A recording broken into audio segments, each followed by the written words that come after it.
बोलो श्री बालकृष्ण लाल की जय। श्री कृष्णाय नमः। श्री गोपी जन वल्लभाय नमः। हरिदास वर्य श्री गिरिराज गोवर्धनाय नमः। श्रीमदाचार्य चरण कमलेभ्यो नमः। श्री गोसाई जी परम दयालवे नमः। करुणस्वीयाना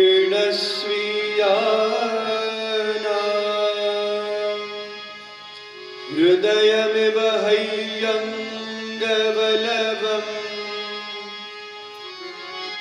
दधानः सम्प्रीणन् नृतमधुरैर्बालचरितैः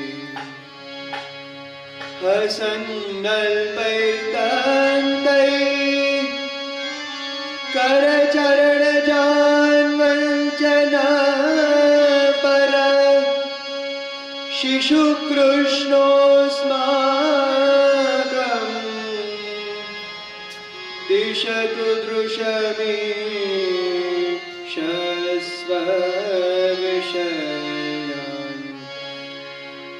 नमामि हृदये शेषे लीलाक्षीराब्धिशायिनम् लक्ष्मी सहस्रलीलाभिः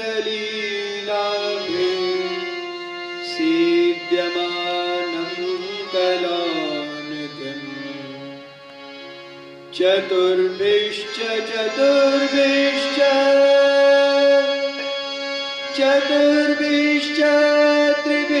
त्रिभिस्तथा षड्भिर्विराजते योऽसौ पञ्चधा हृदये मम। गोवर्धनधरं वन्दे गोपालं गोपरूपिणं गोकुलोत्सवमीशानं गोविन्दं गोपिकाप्रियम् आचार्यवाच प्रणमामि भाष्य सुबोधिनिस्था इतराश्च यास्ता मत्स्वान्तमागत्य कृपाप्लुतास्तां मदीयवाचा रचयन्त्वदं कृतिम्। बोलो श्री मुरलीधर प्यारे की, श्री मदन मोहन लाल प्यारे की, श्री बालकृष्ण लाल की, श्री गोवर्धन नाथ की, श्री गिरिराज बाबा की, आचार्य श्री महाप्रभु जी की, श्री गुसाई जी परम दयाल की।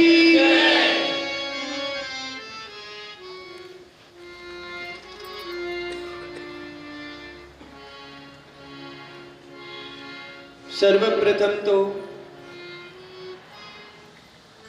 विराजमान परम पूज्य प्रातस्मरणीय श्री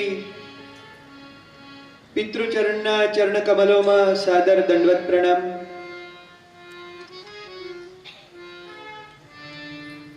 બિરાજમાન પરમ પૂજ્ય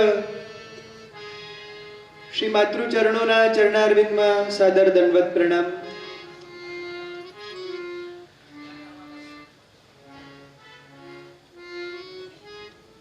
ગિરી ગોવર્ધન શ્રી ગિરિરાજ બાવાની આ દિવ્ય ગાથા અને એ શ્રી ગિરિરાજ બાવાના ધરણ ગિરિરાજ ધરણ શ્રીનાથજી બાવાની આ શ્રી ગોવર્ધન લીલાના આ વ્યાખ્યાનના દ્વિતીય દિવસે શ્રી ગિરિરાજજીની આ લીલાથી હૃદયમાં એ વ્રજને પધરાવનાર આપ સર્વ ભાવિક વૈષ્ણવજનો,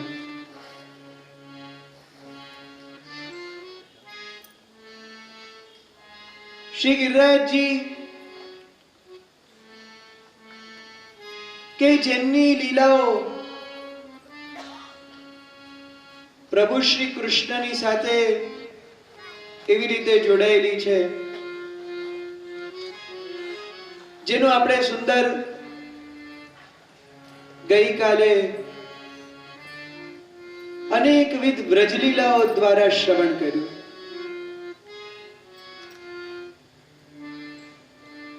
કેટલી બધી લીલાઓ શ્રી ગિરિરાજજી ઉપર પ્રભુ શ્રી કૃષ્ણ કરે છે અને એ બધી લીલાઓ દ્વારા વ્રજ ભક્તો સાથે બધી જ પ્રકારે આપ ક્રીડાઓ કરી અને મૂળ વસ્તુ એમનો નિરોધ કરવા માંગે છે. નિરોધની વ્યાખ્યા આપણે ગઈકાલે જોઈ કે પ્રપંચ વિસ્મૃતિ થઈ જાય એટલે બીજી બધી વસ્તુ ભૂલાઈ જાય અને કેવલ ને કેવલ એક જ જગ્યાએ આસક્તિ રહે, એટલે ભગવાનમાં ભગવદ આસક્તિથી નિરોધ, એ નિરોધ છે કે જેમાં આપણે કંઈ કરવું નથી પડતું, સામેથી શ્રી ઠાકોરજી કંઈક એવું કરે છે કે આપણને બધું ભૂલાઈ જાય છે. અને આવો નિરોધ શ્રી ઠાકોરજી વ્રજભક્તો માટે કરવા આ વ્રજભૂમિમાં પધાર્યા છે.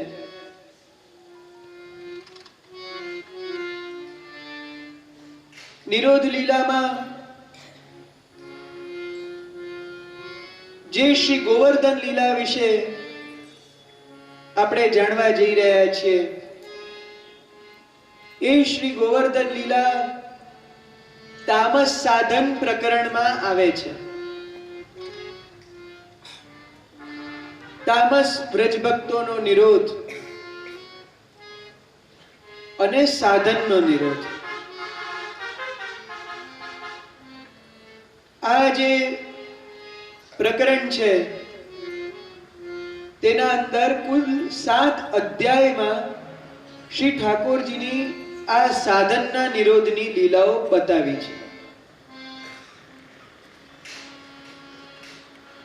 7 અધ્યાય. એ 7ની ગણતરી કેવી રીતે છે કે 6 ભગવાનના ધર્મો અને 7મા ધર્મી ભગવાન. આ ભગવાન શબ્દ જે છે ને, એ શબ્દમાં જ ભગવાન કોને કહેવાય એનો પરિચય આપણને મળી જાય છે. આમ તો ઘણીવાર આપણે ભગવાન શબ્દ સંસ્કૃત સાહિત્યમાં જોઈએ કે કોઈ મોટા ઋષિ મુનિ હોય તો એના માટે ભગવાન શબ્દ વપરાતો જોઈએ, કોઈ રાજા માટે ભગવાન એમ કરીને રાજાને સંબોધિત કરતા હોય. પરંતુ જે રૂઢ અર્થ છે, કે જે અર્થ આ કેટેગરીને બતાવે છે કે ભાઈ ભગવાન સાચે તો આને જ કહેવાય, એ ભગવાન શબ્દના અર્થમાંથી ખબર પડે છે. ભગ એટલે જે ષડ ધર્મો છે અને વાન એટલે જેમની પાસે છે, જેમના અંદર છે. એ ષડ ધર્મો કયા? તો ઐશ્વર્ય, વીર્ય, યશ, શ્રી, જ્ઞાન અને વૈરાગ્ય. આ 6 ધર્મો જેના અંદર વિદ્યમાન હોય એને જ ભગવાન કહેવાય છે. અને એ ષડ ધર્મો જેની અંદર બિરાજતા હોય એ ધર્મોને ધારણ કરનાર એટલે ધર્મી કહેવાય છે. અને આ જ ષડ ધર્મો એ ધર્મી ભગવાન શ્રી કૃષ્ણમાં બિરાજે છે, જે આ 7 અધ્યાયોમાં એક એક ધર્મનું અહીંયા આપણને જોવા મળે છે. એના અંદર આ જે શ્રી ગોવર્ધનની લીલા છે એ આપણને સુબોધિનીજી પ્રમાણે ભાગવતજીના 21મા અધ્યાય અને જો આ 7 અધ્યાયના ક્રમથી જોઈએ તો 3જા અધ્યાયમાં જોવા મળે છે, જેની અંદર પ્રભુએ કરેલો આ સાધનનો નિરોધ જોવા મળે છે. એની અંદર મૂળ વસ્તુ આપણને જોવા મળે છે એ છે ભગવાનનો યશ ધર્મ. જો આ યશ શબ્દ આપણે ઘણીવાર સાંભળ્યો છે.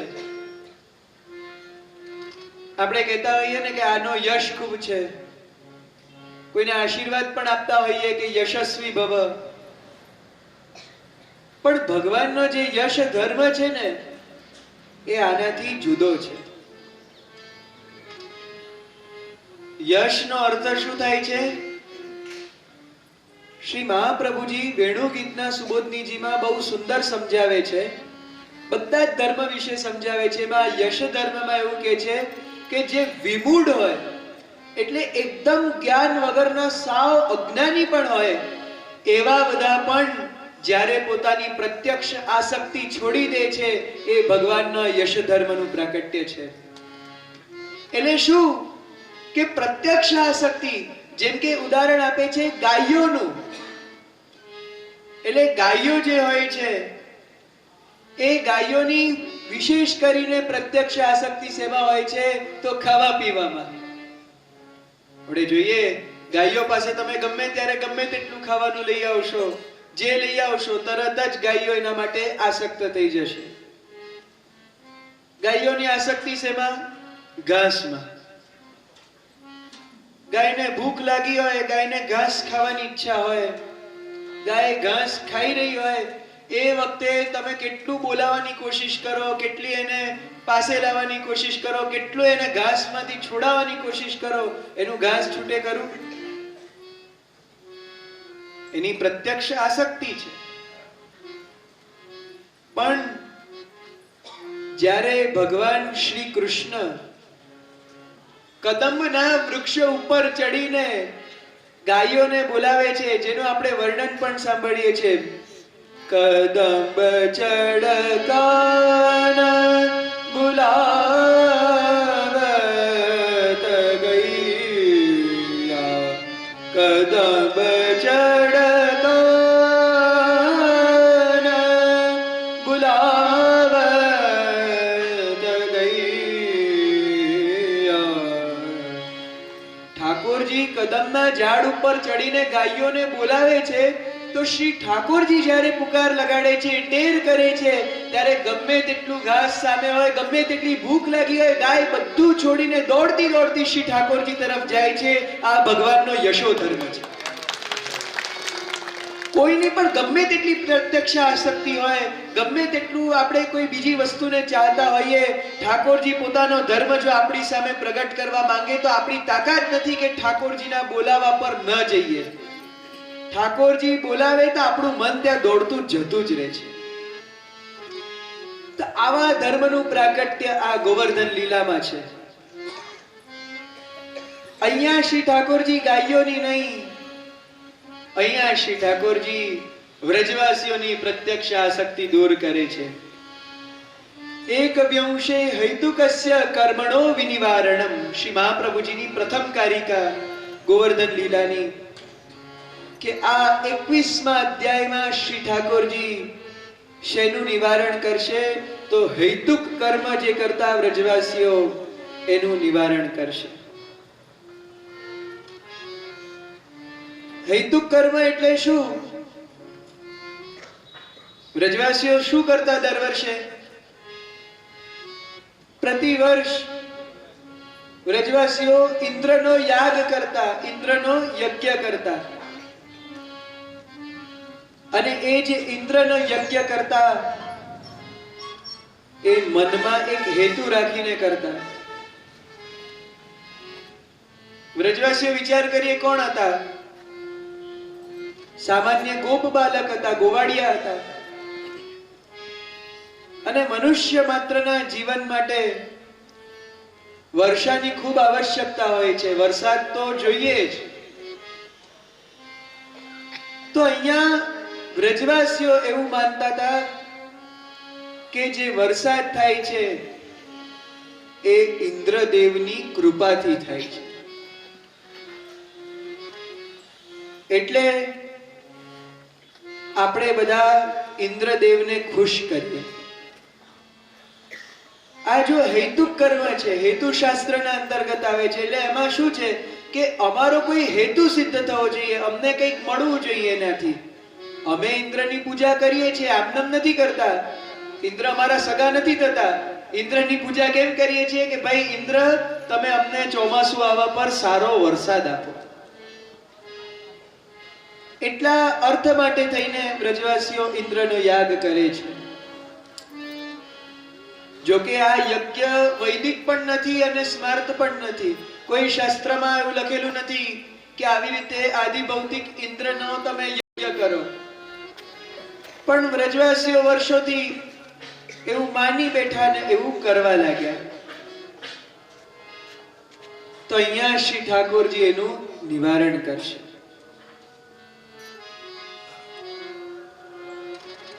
જો એક વસ્તુ અહીંયા સમજવાની છે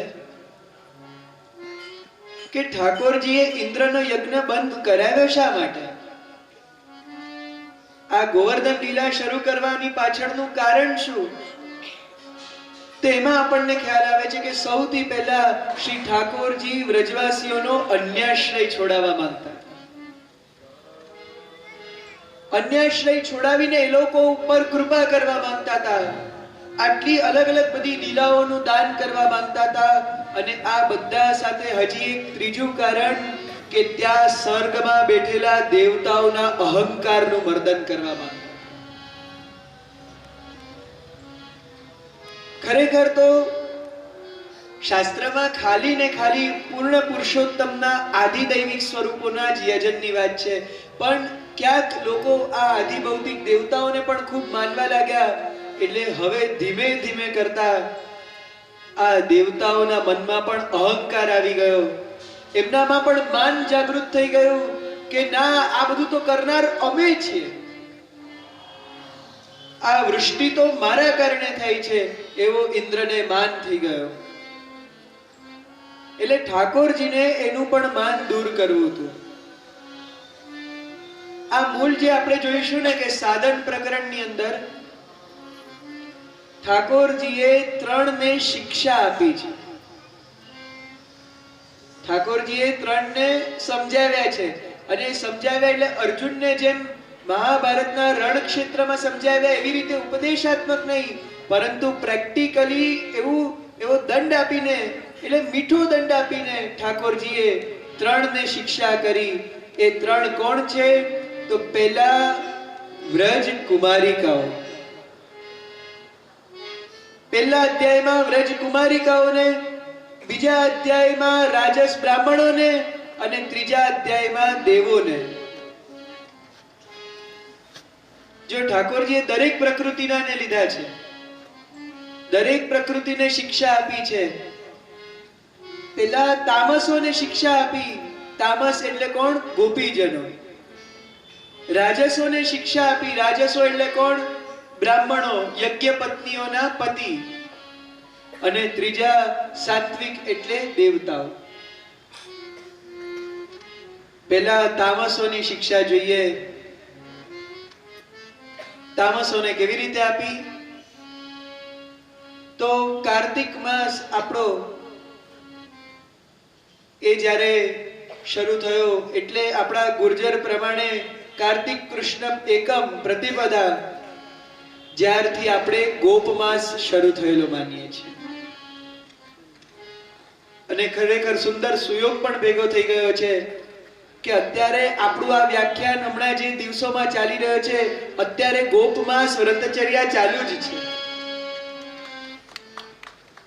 એટલે વ્રતચર્યાના દિવસો જેમાં વ્રજની કુમારિકાઓ ભગવાન શ્રી કૃષ્ણને પોતાના પતિ તરીકે પ્રાપ્ત કરવા માટે કાત્યાયની દેવીની ઉપાસના, પૂજા અને વ્રત કરે છે. રોજ એ લોકો વનમાં જાય છે, કાત્યાયની દેવીની પૂજા કરે, બધી ઉપાસના વગેરે બધું કરે, પણ શરૂઆતમાં શ્રી યમુનાજીમાં એ લોકો સ્નાન કરે. શ્રી યમુનાજીમાં સ્નાન કરીને પછી આગળનો બધો ક્રમ એ લોકોનો ચાલુ થાય. હવે આ ગોપીજનો યમુનાજીમાં જે સ્નાન કરતા એમાં એ લોકોથી એક દોષ થઈ જતો. એ લોકોથી શું દોષ થતો કે તો એ લોકો વસ્ત્ર વગર નિર્વસ્ત્ર થઈને શ્રી યમુનાજીમાં સ્નાન કરતા. પછી એમાં યમુનાજીમાં જઈને ક્રીડાઓ પણ કરતા, રમતો પણ કરતા. ગોપીજનોને આવું કરતા જોઈ એક દિવસ 5 જ વર્ષના નાના સરખા બાલકૃષ્ણ ત્યાં પધારે છે. ગોપીઓ એમના જલ ક્રીડામાં મગ્ન છે, બાજુમાં તટ ઉપર એમના વસ્ત્ર પડેલા છે. ઠાકોરજી ઉપાડીને સીધા કદમના વૃક્ષ પર વસ્ત્રાપહાર લીલા અથવા ચિરરણ લીલા ઠાકોરજી કદમના વૃક્ષ ઉપર ચડી જાય છે. ગોપીજનોનું સ્નાન થઈ જાય છે, વસ્ત્ર જુએ છે, વસ્ત્ર તો ગાયબ. ખૂબ શોધે છે પણ મળતા નથી. પછી નજર ઉપર જાય છે કે ભાઈ કદંબના વૃક્ષ ઉપર. ઠાકોરજી કહે છે કે અરે ગોપીઓ, તમારા વસ્ત્ર તો જુઓ ક્યાં ગયા. ઉપર બિરાજેલા કૃષ્ણ ભગવાન બધા વસ્ત્રો લઈ ગયા છે. અને એ પણ પાછા કેવા સમયમાં? અત્યારની એકદમ ઠંડી વાળી શીતકાલીન ઋતુ. અને એમાં પણ વિચાર કરો, વ્રજની ઠંડી. અને આજની નહીં, આટલા હજારો વર્ષ પહેલાની ઠંડી. કારણ કે હમણાં તો ધીમે ધીમે ગ્લોબલ વોર્મિંગને કારણે ઠંડીનું પ્રમાણ ઓછું થતું જાય છે, પણ એ સમયની એવી કડકતી ઠંડી, શ્રી યમુનાજીનું એકદમ શીતલ જલ, અને એના અંદર ગોપીજનો વસ્ત્રો વગર ઠૂઠવાઈ રહ્યા છે.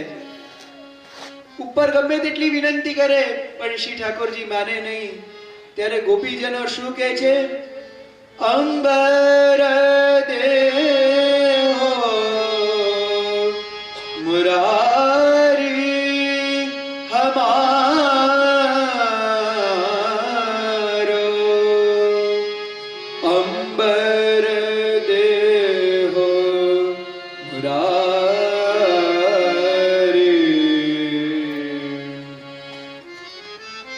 ગોપીજનો ખૂબ મોટા અવાજે કાપતા કાપતા વિનંતી કરે છે કે અંબર દેવો અમારો, અમારા વસ્ત્ર પાછા આપી દો.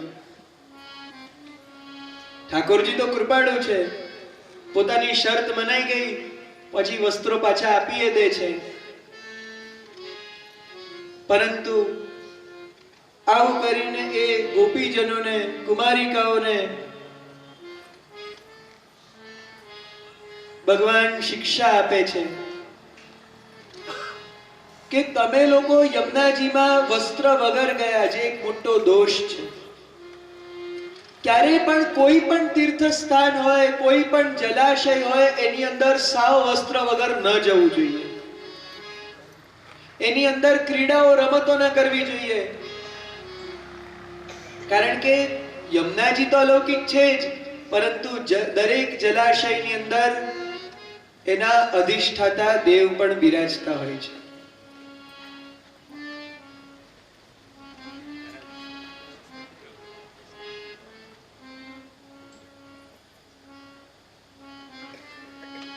એટલે આ પ્રકારની શિક્ષા ભગવાને ગોપીજનોને કરી. ત્યાર પછી રાજસોની શિક્ષા એટલે યજ્ઞ પત્નીઓના પતિ બ્રાહ્મણોની શિક્ષા. એટલે એકવાર શું થયું કે ઠાકોરજી જ્યારે વનની અંદર પધારી રહ્યા હતા, વનમાં ગોચારણ થઈ રહ્યું હતું, ઉષ્ણકાલનો બપોરનો ગરમીનો સમય હતો. ભગવાન શ્રી કૃષ્ણ અને બધા સખાઓને ત્યાં રમતા રમતા, ગાય ચરાવતા ચરાવતા ખૂબ ભૂખ લાગવા લાગી. એટલે પછી ભગવાન શ્રી કૃષ્ણએ આજ્ઞા કરી કે ભાઈ અહીંયા બાજુમાં જ એક યજ્ઞશાળા છે, ત્યાં અમુક બ્રાહ્મણો બધા યજ્ઞ કરી રહ્યા છે, જાઓ તમે એ લોકો પાસેથી આપણા માટે ભોજન માંગી આવો. કેજો કે શ્રી કૃષ્ણ અને બલરામજીએ ભોજન મંગાવ્યું છે. તે વખતે જ્યારે ગોપ બાળકો ત્યાં જાય છે અને ત્યાં જઈને બ્રાહ્મણોને કહે છે કે આવી રીતના શ્રી કૃષ્ણ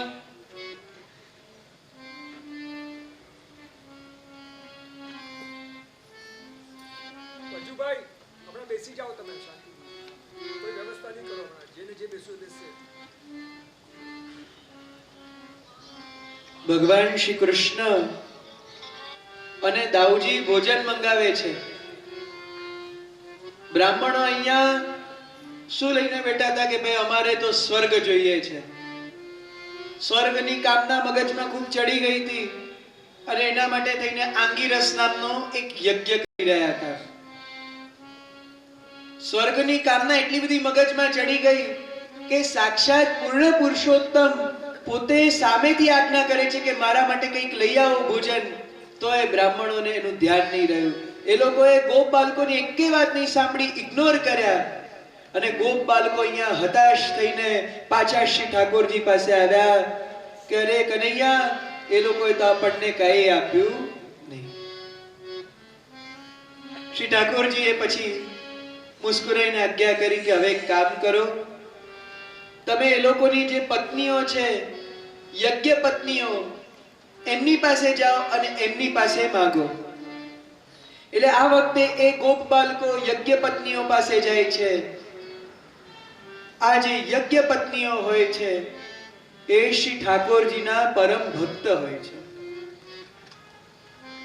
એટલે આ વખતે જ્યારે યજ્ઞ પત્નીઓને ખબર પડે છે કે શ્રી ઠાકોરજી સામેથી ભોજન મંગાવ્યું છે, તો એકદમ એટલા બધા પ્રસન્ન થઈ જાય છે અને ખૂબ આતુરતાથી સુંદર સુંદર બધી સામગ્રીઓ સિદ્ધ કરીને, ચોષ્ય પેય ઇત્યાદિ જે 4 પ્રકારની સામગ્રીઓ છે એ બધી સિદ્ધ કરીને દોડતા દોડતા ત્યાં વનમાં જ્યાં સુંદર શ્યામ સુંદર પીતાંબર આદિ ધરીને, મોરપંખ ઇત્યાદિ ધરીને બિરાજી રહ્યા છે, એમની પાસે આવીને એમને અરોગાવે છે. હવે જ્યારે યજ્ઞ પત્નીઓ આ બધું કરીને પાછા એ પોતાના પતિઓ બ્રાહ્મણો પાસે જાય છે અને ત્યારે બ્રાહ્મણોને ખબર પડે છે કે હમણાં જે ગોપ બાળકો આપણી પાસેથી ભોજન માંગીને ગયા એ સાક્ષાત પૂર્ણ પુરુષોત્તમ જે વ્રજની અંદર અવતરિત થયા છે એમની માટે માંગીને ગયા છે.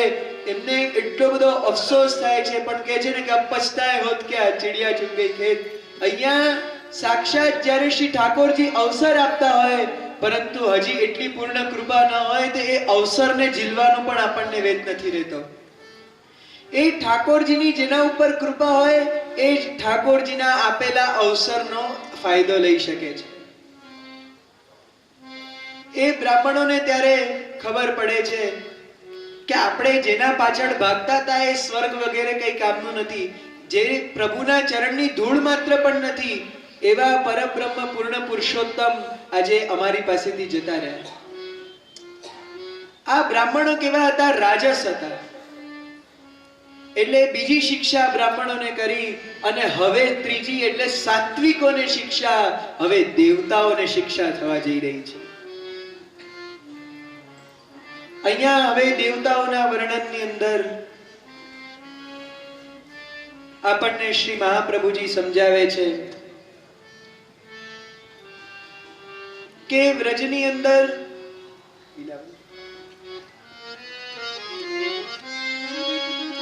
જ્યારે ભગવાન શ્રી કૃષ્ણ અને શ્રી દાઉજી સુંદર સુંદર અલગ અલગ બધી અનેકવિધ લીલાઓ કરી રહ્યા હતા, કરતા કરતા હવે નંદનંદન શ્રી ઠાકોરજી 7 વર્ષના થઈ ગયા હતા અને શ્રી ગોવર્ધન લીલાનો અહીંયાથી જ પ્રારંભ થાય છે કે જ્યારે બધા વ્રજવાસીઓને શ્રી ઠાકોરજી એક ઉત્સવની તૈયારી કરતા જોવે છે અને આનું જ વર્ણન ખૂબ સુંદર રીતે સુરદાસજી કરે છે. अपने अपने टोल कहत ब्रज वासिया,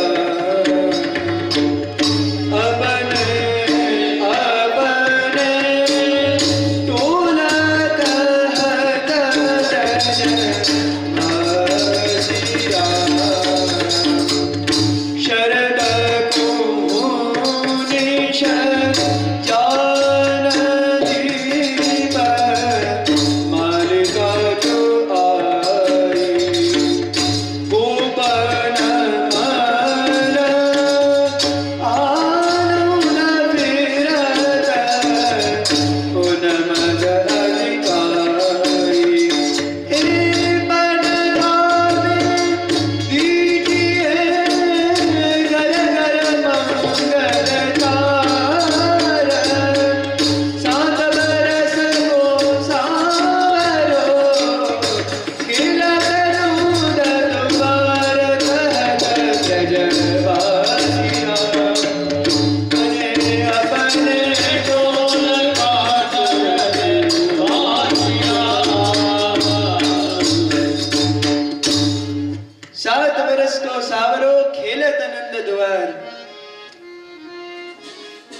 અને એમની સાથે શ્રી બલદાવજી, શ્રી દાઉભૈયા અને બંને મળીને જોઈ રહ્યા છે કે કઈક મોટા ઉત્સવની દોડ ભાગ ચાલુ છે. બધા વ્રજવાસીઓ પોતાના ટોલ બનાવીને, પોતાના ગ્રુપ બનાવીને એકબીજા સાથે કઈક ચર્ચા કરી રહ્યા છે. ઘરે ઘરે બધા થાપા મંગલ કંકુના હાથના અપાઈ રહ્યા છે, બંધન દ્વારો બંધાઈ રહ્યા છે, શકટો બધા સજાઈ રહ્યા છે અને ખૂબ તૈયારીઓ ચાલી રહી છે. ઘરે ઘરે બધા દહીં, દૂધ ઇત્યાદિનું સિંચન કરે છે, સંચય કરે છે. બહુ તૈયારીઓ ચાલુ છે. ત્યારે શ્રી ઠાકોરજી સમજે છે કે આ પ્રતિવર્ષ થવા વાળો ઇન્દ્રયાગ ચાલુ છે, ઇન્દ્રના યજ્ઞની તૈયારી ચાલુ છે. હવે આની અંદર શુકદેવજી જે આ ગોવર્ધન લીલાના પ્રત્યક્ષ દર્શન કરે છે અને શુકદેવજીને સમજાવે છે, એમને પોતાને અચાનક ખૂબ આશ્ચર્ય થાય છે. શુકદેવજીને શું આશ્ચર્ય થાય છે કે ભગવાન અપી તત્રૈવ બલદેવેન સંયુત, સાક્ષાત ઠાકોરજી બિરાજે છે, સાક્ષાત બલદાવજી બિરાજે છે અને આ બંનેના હોવા છતાં પણ અહીંયા ઇન્દ્ર યજ્ઞ કેવી રીતે થાય છે? વ્રજવાસીઓ ઇન્દ્રનો યજ્ઞ સાક્ષાત ઠાકોરજી સામે છે તો કરી કેવી રીતે શકે?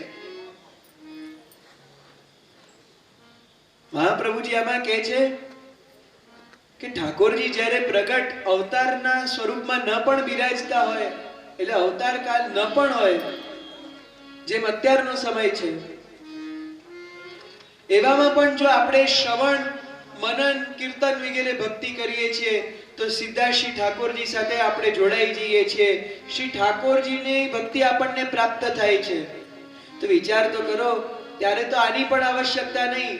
6 ધર્મો સાથે સાક્ષાત ધર્મી ભગવાન કૃષ્ણ પોતે બિરાજે છે. પોતાના સ્વરૂપે જે આવે તે બધાને દર્શન પ્રાપ્ત થાય છે.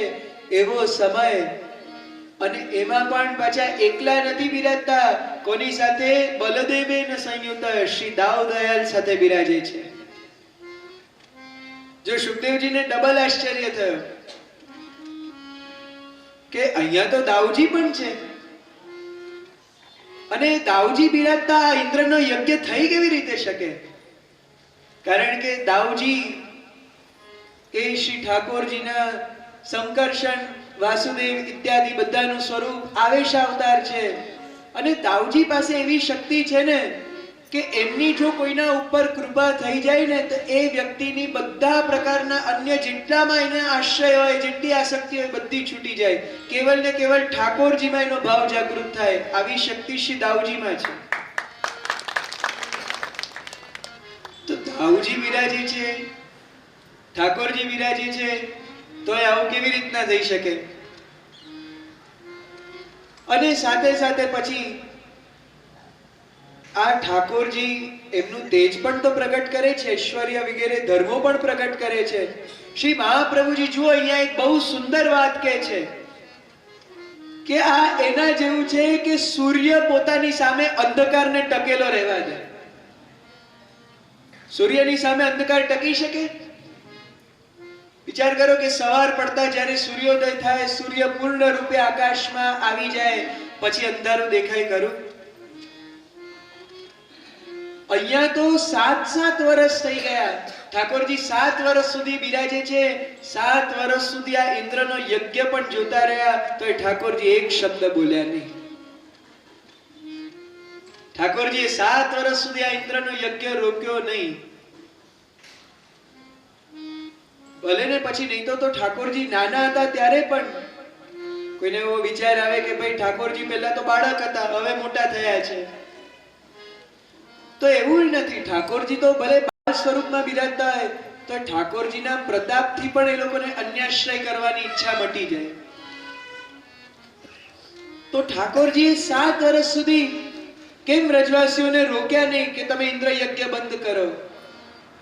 તો એનું શ્રી મહાપ્રભુજી આપણને કારણ કહે છે કે શ્રી ઠાકોરજી શનૈ શનૈ એટલે ધીરે ધીરે એમનો નિરોધ કરવા માંગતા હતા. થોડી થોડી કરીને એમના ઉપર કૃપા કરવા માંગતા હતા. આખી કૃપા એક સાથે કરી નાખે, આખો નિરોધ એક સાથે કરે તો લીલામાં આનંદ આવે ખરો? થોડી થોડી કરીને કૃપા કરે તે લીલામાં રસ વધે છે. એટલે શ્રી ઠાકોરજી વિચાર કરે છે કે હવે સારો સમય છે, હવે આ ઇન્દ્ર યજ્ઞ બંધ કરવો છે. આટલા વર્ષ સુધી ઇન્દ્ર રાજાએ ખૂબ આ બલિનો ભોગ કર્યો, હવે આપણે આ પ્રથા બંધ કરવી છે. એટલે શ્રી ઠાકોરજી હવે આ ઇન્દ્રના યજ્ઞને બંધ કરવા માટે જ્યાં નંદરાયજી વગેરેની સભા હતી ત્યાં પોતે પધારે છે. નંદરાયજી, ઉપનંદજી, વૃષભાનજી વગેરે જે વૃદ્ધ ગોપો હતા એ બધા બેસી અને એક સભા બોલાવે છે. બેઠે નંદ ઉપનંદ બોલ વૃષભાન પઠારે સુરપતિ પૂજા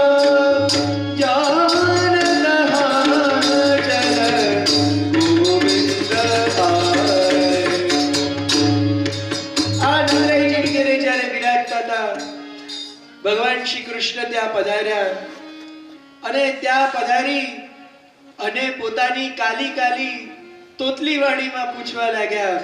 જે આપણે ત્યાં કહે છે ને કે 7 બરસ કો સાવરો બોલત હૈ તુતરાત. નાના સરખા ઠાકોરજી છે. આમ નાનું બાળક કેમ આપણા ઘરમાં સીધું કંઈક નવું જોવે એટલે આવે અને પોતાની તોતલી વાણીમાં આપણને પ્રશ્ન પૂછે, એમ ઠાકોરજી પોતાની કાલી કાલી ભાષામાં નંદરાયજી વગેરેને પ્રશ્ન કરવા લાગ્યા. યહ નિશ્ચય કરી કહો કોન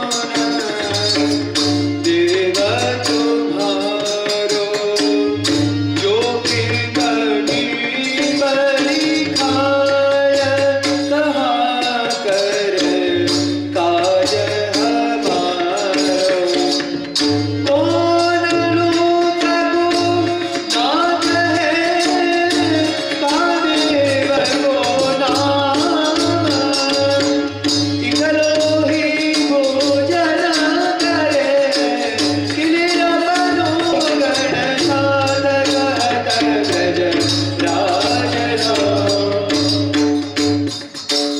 ઠાકોરજી પ્રશ્ન પૂછે છે કે અરે બાબા, આ કયા દેવ છે?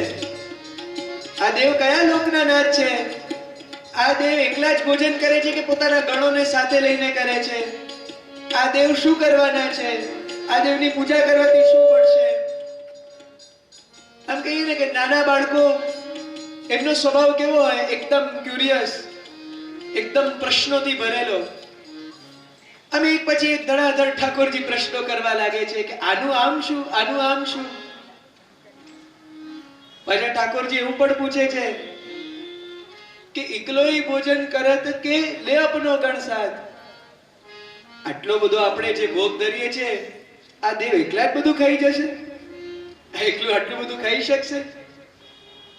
જાઓ, બાળકોને પ્રશ્ન થાય ને, ઘણીવાર મને પણ નાનપણમાં આવા પ્રશ્ન થતા કે ઠાકોરજી આટલો અન્નકૂટ ભોગ એકલા રોકી જશે? તો ઠાકોરજી આવા બધા પ્રશ્નો ઇન્દ્રને પૂછે છે. કથ્યતામ મે પિતા કોયમ સંભ્રમો વ ઉપાગતા. કે હે પિતાશ્રી, આપ મને કહો કે આ કયો સંભ્રમ આપને થઈ ગયો છે? સંભ્રમ એટલે શું? ભ્રમ. આ બધું જે કરે છે ને ભ્રમથી. ભ્રમ એટલે આપણને બધાને ખબર છે કે કોઈ ગલત ફહેમી આપણને જ્યારે થઈ જાય, એક એ ભ્રમ આવે, ગલત ફહેમી, અને એક આવે સારી રીતે થયેલી ગલત ફહેમી. સંભ્રમ એટલે સમ્યક રીતે થયેલો ભ્રમ. કારણ કે નાની મોટી ગલત ફહેમી હોય, નાના મોટા ભ્રમ હોય તો કોઈ સમજાવે, કઈ કરે, થોડો ઘણો ખ્યાલ આવે તો દૂર થઈ જાય. પણ ઘણી ગલતફહેમી એવી હોય, ઘણા ભ્રમ એવા હોય ને કે કોઈ કેટલું સમજાવે, કેટલાય આપણને પ્રત્યક્ષમાં એવા અનુભવ થાય તો એ ભ્રમ મરતા સુધી આપણા છૂટતા નથી. આપણી 7 પેઢી નીકળી જાય તો આપણો એ ભ્રમ દૂર નથી થતો. એવો સમ્યક ભ્રમ આપને શું થઈ ગયો છે કે આપ આ પ્રકારે પૂજા કરી રહ્યા છો? શ્રી ઠાકોરજી આગળ બધા પ્રશ્ન પૂછવા લાગે છે કે આ જે આપ યજ્ઞ કરી રહ્યા છો એ કેવી રીતનો યજ્ઞ છે? આપ બધું મને સમજાવો. પાછો જો અહીંયા ઠાકોરજી એ પણ સમજતા હતા કે કદાચ આ બધા જે ગોપો છે, નંદરાયજી વગેરે, એમને મનમાં એવું થાય કે ભાઈ આ તો નાનું બાળક છે, આને તો ન કહીએ તો પણ ચાલે. કદાચ વાતને ગુપ્ત રાખવાની ઈચ્છા કરે તો? ઘણીવાર આપણને નથી થતું કે બાળકને શું કહેવાનું, બધું થોડી સમજાવવાનું હોય. એમ કદાચ બ્રજવાસીઓ વિચારે એટલે ઠાકોરજી પહેલેથી જ આ લોકોને કહી રાખે છે, પાળ બાંધી રાખે છે કે એક વાત યાદ રાખજો કે સાધુ પુરુષ, સારા લોકો કોઈ વાત છુપાવે નહીં. શું કામ ન છુપાવે? કારણ કે જે સાધુ પુરુષ હોય છે એના માટે જગતના અંદર કોઈ ભેદભાવ હોતો જ નથી. આ મારું છે, આ તારું છે, એવું કોઈ એના અંદર પ્રશ્ન જ નથી હોતો. અગર જો એ કોઈ વસ્તુ છુપાવે, એના અંદર કપટ રાખે તો એ સાધુ પુરુષ જ કેવી રીતે કહેવાય? એટલે આપ જે હોય એ મને કહો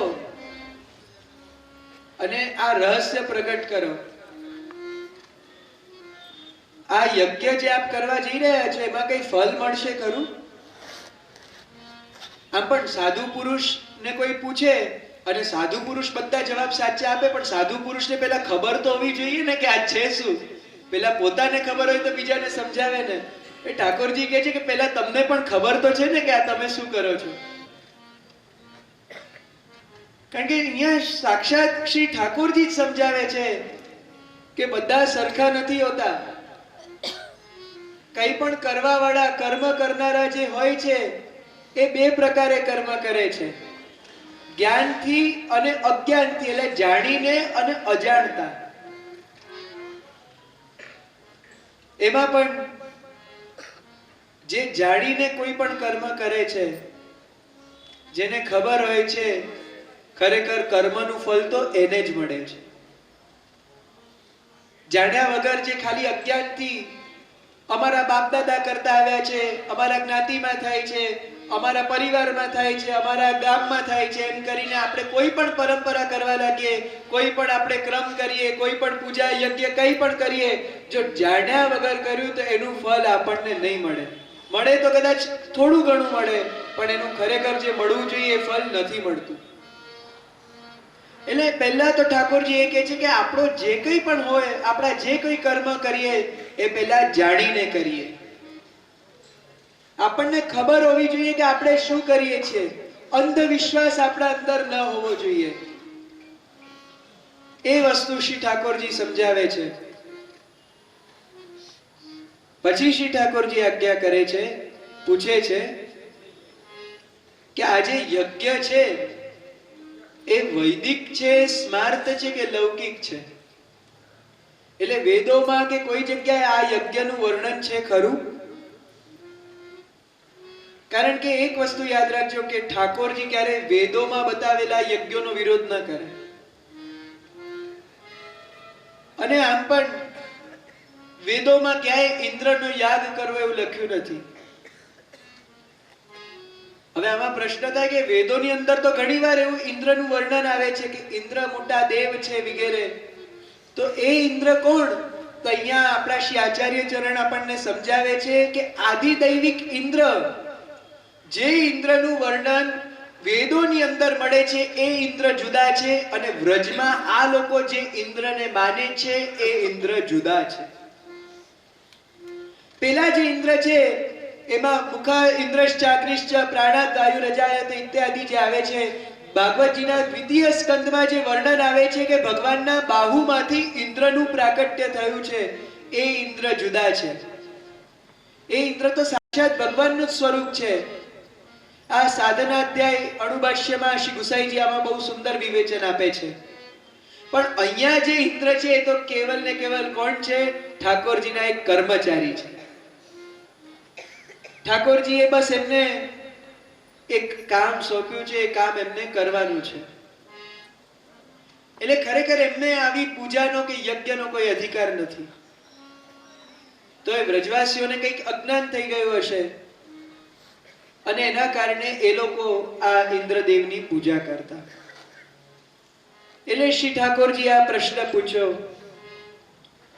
આ બધી સમજણ આપી,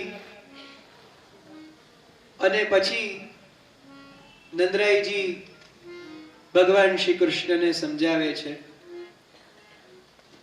પેલા તો ઠાકોરજી નાના સરખા બાળકને પોતાની પાસે બોલાવી અને ચુચકાર કરીને કહે છે, કાન તુમ્હારી કુશલ જાન એક મંત્ર ઉપે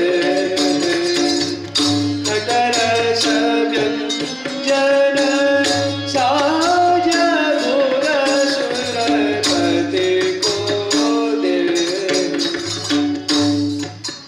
નંદરાયજી કહે છે કે આ જે કંઈ પણ તૈયારી કરીએ છીએ એ આપણે સુરપતિ એટલે દેવોના રાજા માટે કરીએ છીએ, એટલે ઇન્દ્ર માટે કરીએ છીએ.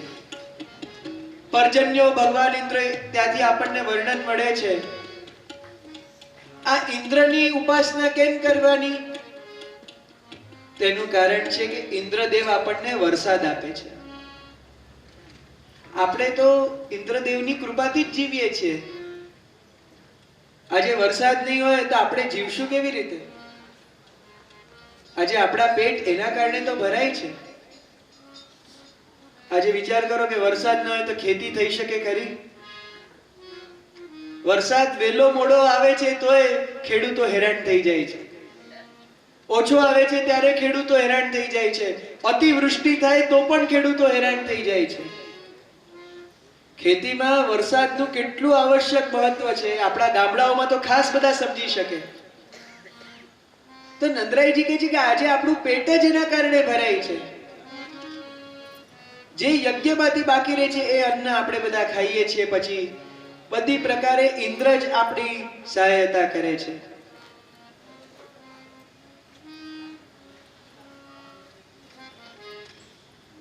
હવે આજ તો સંભ્રમ છે. ઠાકોરજી આ વાત સાંભળીને ખૂબ મંદ મંદ મુસ્કાય છે, નંદરાયજી આટલી બધી વસ્તુ કહી દે છે, બસ પછી ઠાકોરજી બોલવાનું શરૂ કરે છે. હવે ઠાકોરજી બોલવાનું શરૂ કરે છે એટલે સુખદેવજી સમજી જાય છે કે ઠાકોરજી હવે બોલવા પાછળ શું પાછળ હેતુ રાખે છે. ખાલી વ્રજવાસીઓને સમજાવવું નથી, ઠાકોરજીનો પાછળ એક બીજો હિડન મોટિવ છે. ઠાકોરજીને પેલા સ્વર્ગમાં બેસેલા ઇન્દ્રદેવને ગુસ્સે કરવા છે, ઇન્દ્રદેવને ક્રોધ અપાવો છે. ઇન્દ્રદેવ ક્રોધ કરે તો જ મજા આવે ને, એટલે એમને પણ ગુસ્સો કરવા માટે, કારણ કે ઇન્દ્રદેવે ઉપરથી બધું સાંભળે છે. આટલા વર્ષોથી ઇન્દ્રદેવ સરસ મજાની બલી વ્રજવાસીઓ જે અર્પે, વ્રજવાસીઓ જે ધરાવે અરોગતા આવે છે. હવે ઠાકોરજી આ બધું બંધ કરવા જવાના છે. એટલે ત્યાં જ શ્રી ઠાકોરજી નંદરાયજીને સમજાવે છે કે અરે નંદ બાબા, કર્મણા જાયતે જંતુ કર્મણેવ વિધીયતે. આ આપને એવું જે લાગે છે ને કે વરસાદ છે ઇન્દ્રના કારણે થાય છે, ખરેખર ઇન્દ્રના કારણે નથી થતો. આ વરસાદ શેના કારણે થાય છે? તેમાં શ્રી ઠાકોરજી સમજાવે છે કે કર્મના કારણે. કર્મ એ જ આપણા જન્મનું કારણ છે. કર્મના કારણે જ આપણે મરીએ છીએ, કર્મના કારણે જ આપણને સારા ફળ મળે છે, કર્મના કારણે આપણને ખરાબ ફળ મળે છે. આજે આપણે જીવનમાં સુખી થઈએ છીએ, જીવનમાં દુખી થઈએ છીએ, આગળ છીએ, પાછળ છીએ, એ બધી વસ્તુ આપણા કર્મ ઉપર નિર્ધારિત છે, એવું સ્વયં શ્રી ઠાકોરજી કહે છે. અત્યારે જે વરસાદ પણ આપણને મળે છે ને, એ વરસાદ પણ આપણા સારા કર્મ છે એટલે આપણને મળે છે. ઠાકોરજી આખો કર્મવાદનો સિદ્ધાંત ત્યાં લઈ આવે છે, કારણ કે વ્રજવાસીઓને બ્રહ્મવાદથી તો સમજાવી ન શકાય. વ્રજવાસીઓને એટલી ખબર ન પડે એટલે એમને કર્મની ભાષાથી જ સમજાવવું પડે.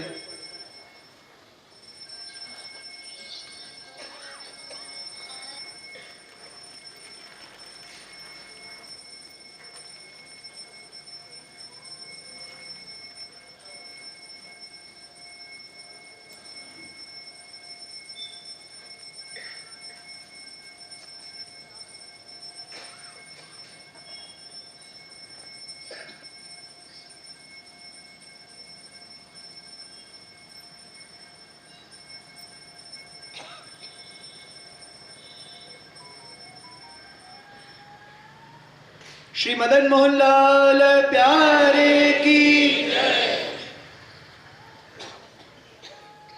એટલે શ્રી ઠાકોરજી એવી રીતના સમજાવે છે કે આ કર્મ જે છે ને એ કોઈ દેવતાના કારણે નથી.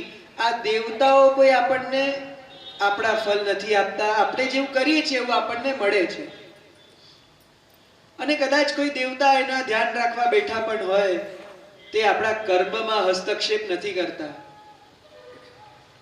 એટલે કર્મવાદનો સિદ્ધાંત પહેલા ઠાકોરજી ત્યાં લાવે છે. પછી અહીંયા એક પ્રશ્ન થાય કે કર્મ તો આપણે કરીએ છીએ, પણ એ કર્મ કરવા પાછળ પ્રેરણા તો કોઈ દેવતા આપતા હશે ને? કર્મની પ્રેરણા તો દેવતા આપે છે ને? તો ત્યારે ઠાકોરજી કહે છે ના બાબા, કર્મની પ્રેરણા પણ કોઈ દેવતા નથી આપતા. કર્મની પ્રેરણા તો આપણો સ્વભાવ પોતે આપે છે. આપણો જે રીતનો સ્વભાવ હોય છે એવા આપણે કર્મ કરીએ છીએ. સ્વભાવવાદની વાત કરે છે શ્રી ઠાકોરજી. પછી ત્રીજી વસ્તુ આવે છે કે ચલો આપણે બધા કર્મને સ્વભાવથી કામ કરીએ છીએ, આપણો સ્વભાવ જેવો એવો આપણે કામ કરીએ, પણ નિર્જીવ વસ્તુ હોય, જડ પદાર્થ હોય, એના સ્વભાવ હોય ખરા? આ ખુરશી છે એનો સ્વભાવ કેવો? ખુરશીનું કર્મ કેવું? આ પર્વતો છે એનો સ્વભાવ ને કર્મ કેવા? એવી રીતના જે આકાશમાં વાદળ છે, મેઘ છે, એનો સ્વભાવ શું, એનો કર્મ શું? તો એ કેવી રીતના કામ કરે છે? ત્યારે શ્રી ઠાકોરજી કહે છે કે એમાં પણ કોઈ દેવતાનો હાથ નથી, એ ગુણોથી કામ કરે છે. જો ઠાકોરજીએ એ સમયમાં આપણને આજે જે સાયન્સ સમજાવવા માંગે છે એ બતાવ્યું, એનાથી વધારે ડીપર વસ્તુ કઈ છે? કે આપણા આખા જગતની અંદર 3 ગુણો છે જેનાથી જ આખું જગત બને છે, રહે છે અને વિનાશ પામે છે. સત્વગુણ, રજોગુણ ને તમોગુણ.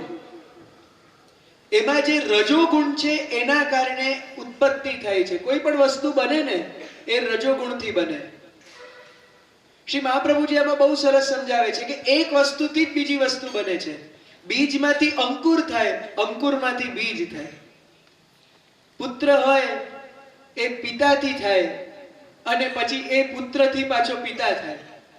આ બધી વસ્તુ શ્રી મહાપ્રભુજી સમજાવીને એક સાયકલ બતાવે છે. અને આજે આપણે પણ જો વિચાર કરીએ કે આ વરસાદ ખરેખર કેવી રીતના થાય છે, એનું કારણ આજના સાયન્સમાં પણ વોટર સાયકલને આપવામાં આવ્યું છે. એટલે એક પ્રકૃતિની એવી કહીએ ને કે વ્યવસ્થા છે કે જેના કારણે વરસાદ થાય છે.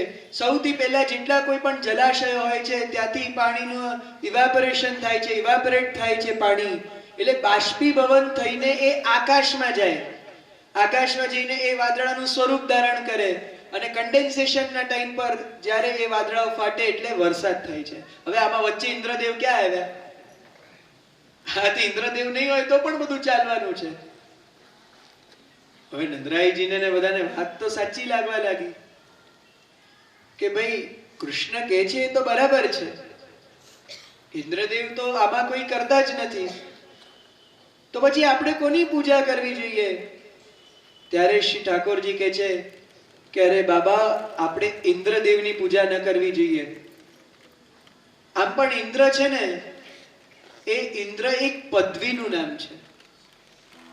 આપણે વિચાર કરીએ કે બધા અલગ અલગ દેવતાઓ, એવી રીતના ઇન્દ્ર પણ એક નામ છે, પણ નામ નથી, એક પદવીનું નામ છે. આમાં એક બહુ સુંદર વસ્તુ આવે છે કે અશ્વમેઘ સતતે લે ઇન્દ્રાસન કો ભોગ વ્રજ રજતાઈ પાવત નહીં કોટી યજ્ઞ તપયો. ભગવાન શ્રી કૃષ્ણ સમજાવે છે કે 100 અશ્વમેધ યજ્ઞ થાય ને ત્યારે એક વ્યક્તિને ઇન્દ્ર બનવા મળે. એવું નથી, ઘણીવાર તો એવું પણ હોય છે કે મનુષ્ય પણ ઇન્દ્ર બની શકે છે. ઘણા બધા મનુષ્યો પહેલા સમયમાં ઇન્દ્ર બનેલા છે. 100 અશ્વમેધ યજ્ઞ કરે એને ઇન્દ્રાસન પ્રાપ્ત થાય. પણ એનાથી વધારે રેર વસ્તુ, એનાથી વધારે દુર્લભ શું છે? તો વ્રજરજ તાઈ પાવત નહીં કોટી યજ્ઞ તપયો. આવું ઇન્દ્રાસન પણ મળી જાય ને તો એ વ્રજની રજ પ્રાપ્ત નથી થતી. અને વ્રજની આટલી બધી મહિમા કોના કારણે છે ખબર છે? આપણી સામે પ્રત્યક્ષ રૂપમાં બિરાજમાન, આપણા બધાનું પાલન કરતા આપણા રખવાલ શ્રી ગિરિરાજજીના કારણે છે. શ્રી ગિરિરાજજી બાબા બિરાજે છે ત્યારે આ બધું થઈ શકે છે. એટલે ખરેખર આપણે પૂજા કરવી હોય તો શ્રી ગિરિરાજજીની કરવી જોઈએ. આજે વિચાર કરો, એ શ્રી ગિરિરાજજી જ આપણને બધું આપે છે. આપણે ખરેખર કોણ છીએ? 4 વર્ણમાં આપણે વૈશ્ય છીએ. એટલે આપણું કાર્ય શું? કૃષિ કરવી, ગોરક્ષા કરવું, વાણિજ્ય એટલે વ્યાપાર કરવો, અને કુસીદ એટલે શું? વ્યાજ લેવું. પહેલાના સમયમાં 4 વૈશ્યની વૃત્તિ કહેવાતી. તો જ્યારે આ 4 વસ્તુઓમાં આપણે ગોરક્ષા કરવા વાળા એટલે કોણ? ગોવાળિયા છીએ. તો ગોવાળિયાઓ માટે તો એમનું ધન ગાયો જ છે. આપણા માટે આપણી ગાયો આપણું સર્વસ્વ છે. એ ગાયોમાં જ આપણા પ્રાણ વસેલા છે. અને આ ગાયોનું વર્ધન કરનાર કોણ છે? તો શ્રી ગોવર્ધન છે. એ જ ગાયોના પ્રતિપાલ છે, ગાયોનું ધ્યાન રાખે છે. આપણી ગાયો ત્યાં શ્રી ગિરિરાજજી ઉપર ચરે છે, ત્યાંનું ઘાસ ખાય છે. આપણે લોકો શ્રી ગિરિરાજજીની તરેટીમાં રહીએ છીએ. કારણ કે આપણું કોઈ ઠેકાણું નથી. નનપુરા જનપદા ન ગ્રામા ન ગૃહાવયમ.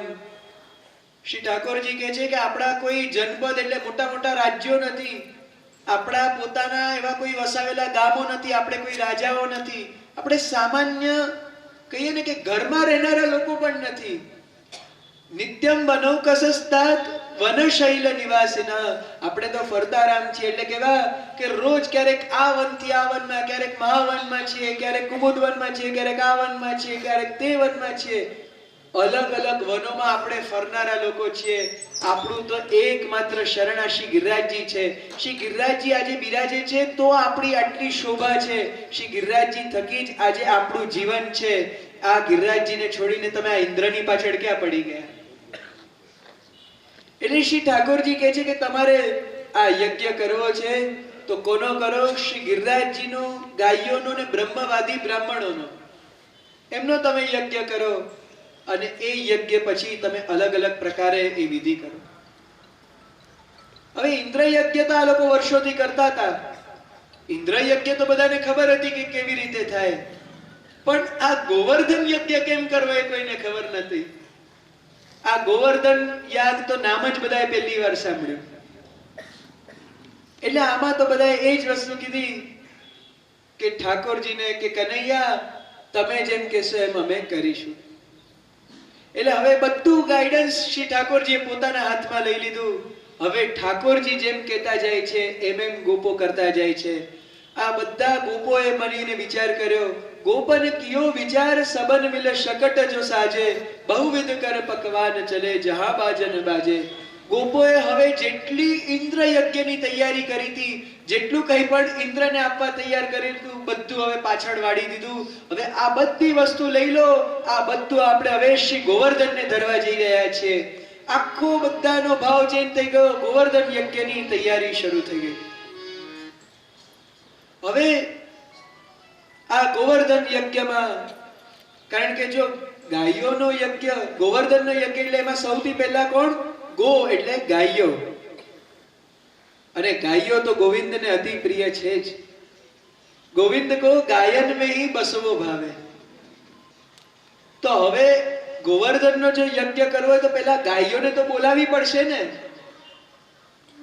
એટલે એ ગાયોને ઠાકોરજી આમનામ નથી બોલાવતા. ગાયોને પહેલા તો ખાસ આમંત્રણ આપવા શ્રી ઠાકોરજી પધારે છે. શ્રી ઠાકોરજી એ કાન જગાઈ કરવા પહેલા તો પધારે છે. એના આપણે ત્યાં સુંદર પદો પ્રાપ્ત થાય છે. કાન જગાવન ચલે કન્હાઈ, કાન જગાવન ચલે કન્હાઈ. બધા ભક્તોને સાથે લઈને નંદરાયજી, ઉપનંદજી વગેરે સાથે, બાલ બાલોને સાથે લઈને સુંદર ટોરાઓ ધારણ કરીને શ્રી ઠાકોરજી હવે ગાયોને પાસે ખીરકમાં પધારી રહ્યા છે. બધા ગાતા નાચતા કાન જગાઈ કરવા પધારે છે. આ કાન જગાઈ એટલે શું? કર્ણ જાગરણ. એટલે ગાયોના કાનમાં જઈને ઠાકોરજી આમંત્રણ આપવા જાય છે કે કલ સવેરે ગોવર્ધન પૂજા में બેગી બેગી આઈયો. ગિરિધર સિંહ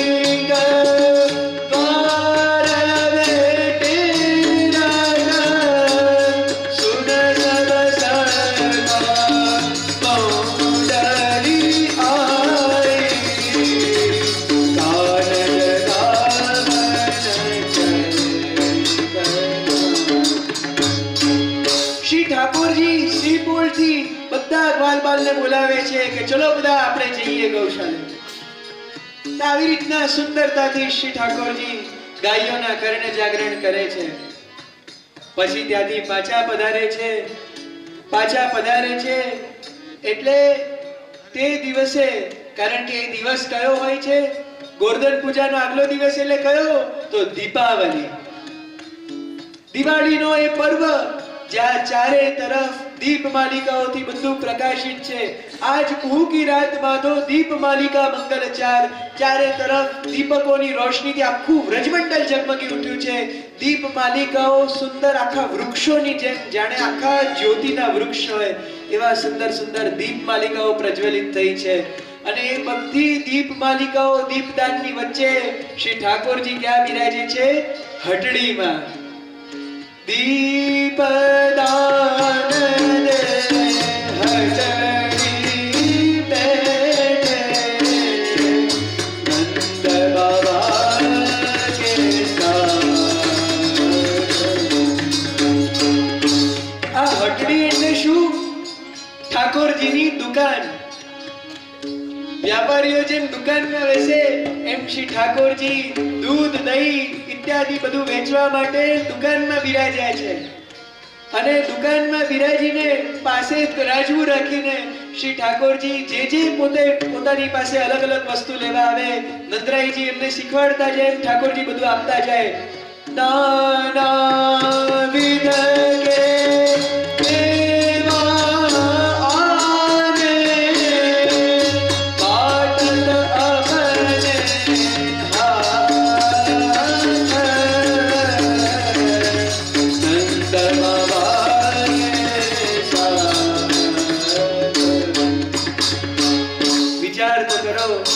કેટલા મહાભાગ્યશાળી હશે એ બધા લોકો જે ખરીદી કરવા ઠાકોરજીની દુકાનમાં ગયા પોતે નંદન શ્રી કૃષ્ણ પોતાના હાથેથી એક એક વસ્તુ ખરીદેલી એમને આપે છે એવો ભાગ્યશાળી એ સમયે વ્રજનો આખો માહોલ હતો આ હટડીમાં શ્રી ઠાકોરજી બિરાજ્યા હટડીનો આખો ક્રમ થયો પછી રાત્રિનો સમય આવ્યો હવે રાત્રિનો સમય આવ્યો બધા કાર્યો પૂરા થઈ ગયા એકાંત થઈ ગયું એટલે હવે શ્રી ઠાકોરજી અને શ્રી સ્વામીજી એ દ્યુત ક્રીડા કરવા એટલે ચોપાટ ખેલવા બિરાજ્યા અને ચોપાટ એવી કે બધા શરત લાગે એવી કે એમાં કોણ જીતે કોણ હારે એમાં શ્રી સ્વામીજી સાથે શ્રી ઠાકોરજીની ચોપાટ થાય છે ઠાકોરજી ગમે તેટલા કુશળ પણ સ્વામીજી સામે તો હારી જ જવું પડે ને શ્રી ઠાકોરજીની એ ચોપાટની ક્રીડા રાતના થાય છે આખો સુંદરતાથી આ દીપાવલીનો ક્રમ થાય છે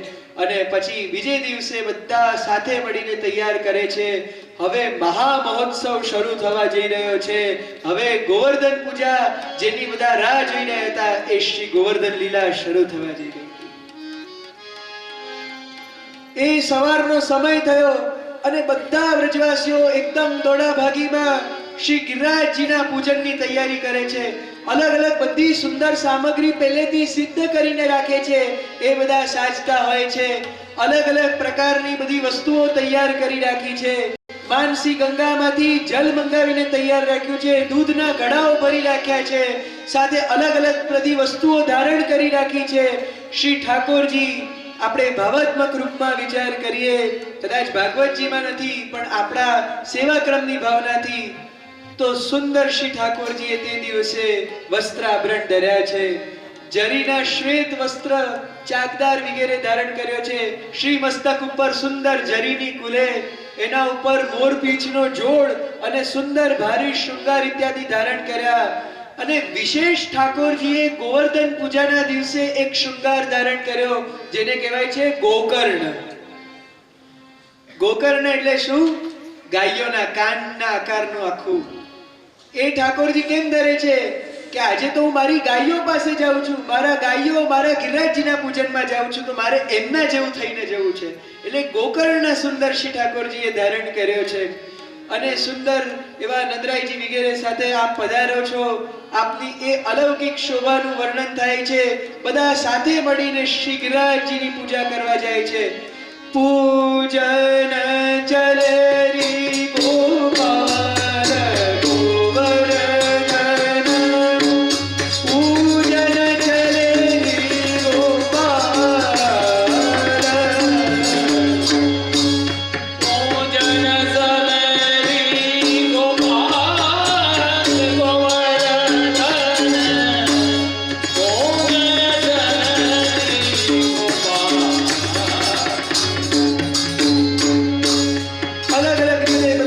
પધારી રહ્યા છે અને સુંદર એ ગર્જના કરતા માહોલ સાથે બધા પધારી રહ્યા છે સાથે ગોપીજનો છે અને ગોપીજનો અલગ અલગ બધા શૃંગારો ધારણ કરી અને પોતાના હાથમાં બધા ભોગના ટોકરાઓ પધરાવીને ચાલી રહ્યા છે બ્રજનારીન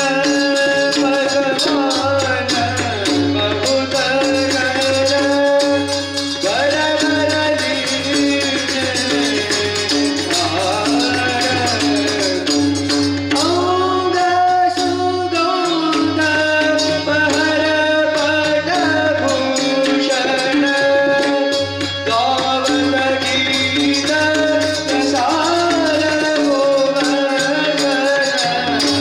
પૂજન ચલે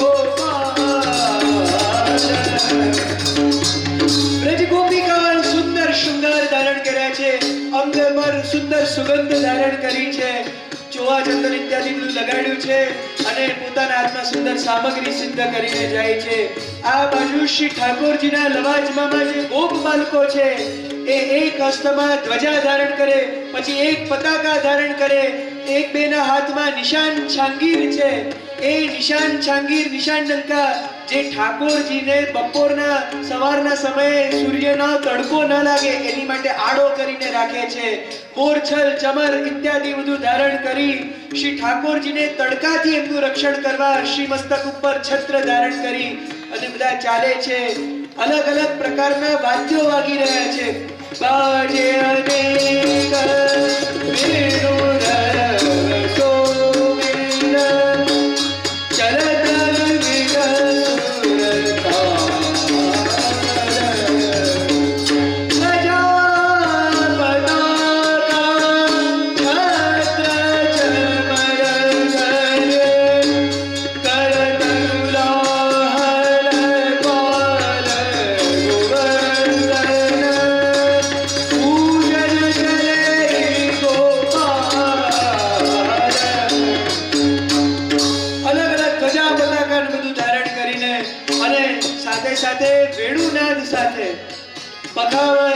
જાજ વગેરે વાદ્યો સાથે નાચતા ગાતા કુલાહલ કરતા જયઘોષ કરતા બધા વ્રજવાસીઓ શ્રી કૃષ્ણ સાથે વધી રહ્યા છે. હવે વ્રજમાં ઘણા બધા લોકો છે, વૃદ્ધ ગોપો છે, નંદરાયજી, ઉપનંદજી, વૃષભાનજી વગેરે મોટા લોકો છે, પણ અહીંયા તો આ પૂજા વિધિ બતાવનાર કોણ છે? તો નાના સરખા 7 વર્ષના ઠાકોરજી. એટલે આટલા બધા મોટા જ્ઞાની જાણકારો એ બધા પાછળ ચાલી રહ્યા છે. આગળ કોણ છે? શ્રી ઠાકોરજી. એટલે કે છે બડે नको आगे श्री गोवर्धन હવે બધા વ્રજવાસીઓ, બધા ગોપ બાળકો વગેરે શ્રી ગિરિરાજજી પાસે પહોંચી ગયા છે. શ્રી ગિરિરાજજી પાસે આવી અને બધાએ શ્રી ગિરિરાજજીને દંડવત કરી અને હવે શ્રી ગિરિરાજજીનું પૂજન શરૂ કર્યું. માનસી ગંગા જલનવાય કે પાછે દૂધ દોરી કોનાવલ શ્રી ગોવર્ધન પૂજન માનસી ગંગાનું સુંદર શીતળ જલ એનાથી પહેલા શ્રી ગિરિરાજ બાબાને સહસ્ત્ર ધારાઓથી સ્નાન કરાવ્યા, પછી દૂધથી, દહીંથી વગેરેથી સ્નાન કરાવ્યા, પછી અલગ અલગ જે બીજા બધા દ્રવ્યો છે એનાથી શ્રી ગિરિરાજજીનું પૂજન શરૂ થયું. બહોરી બકાર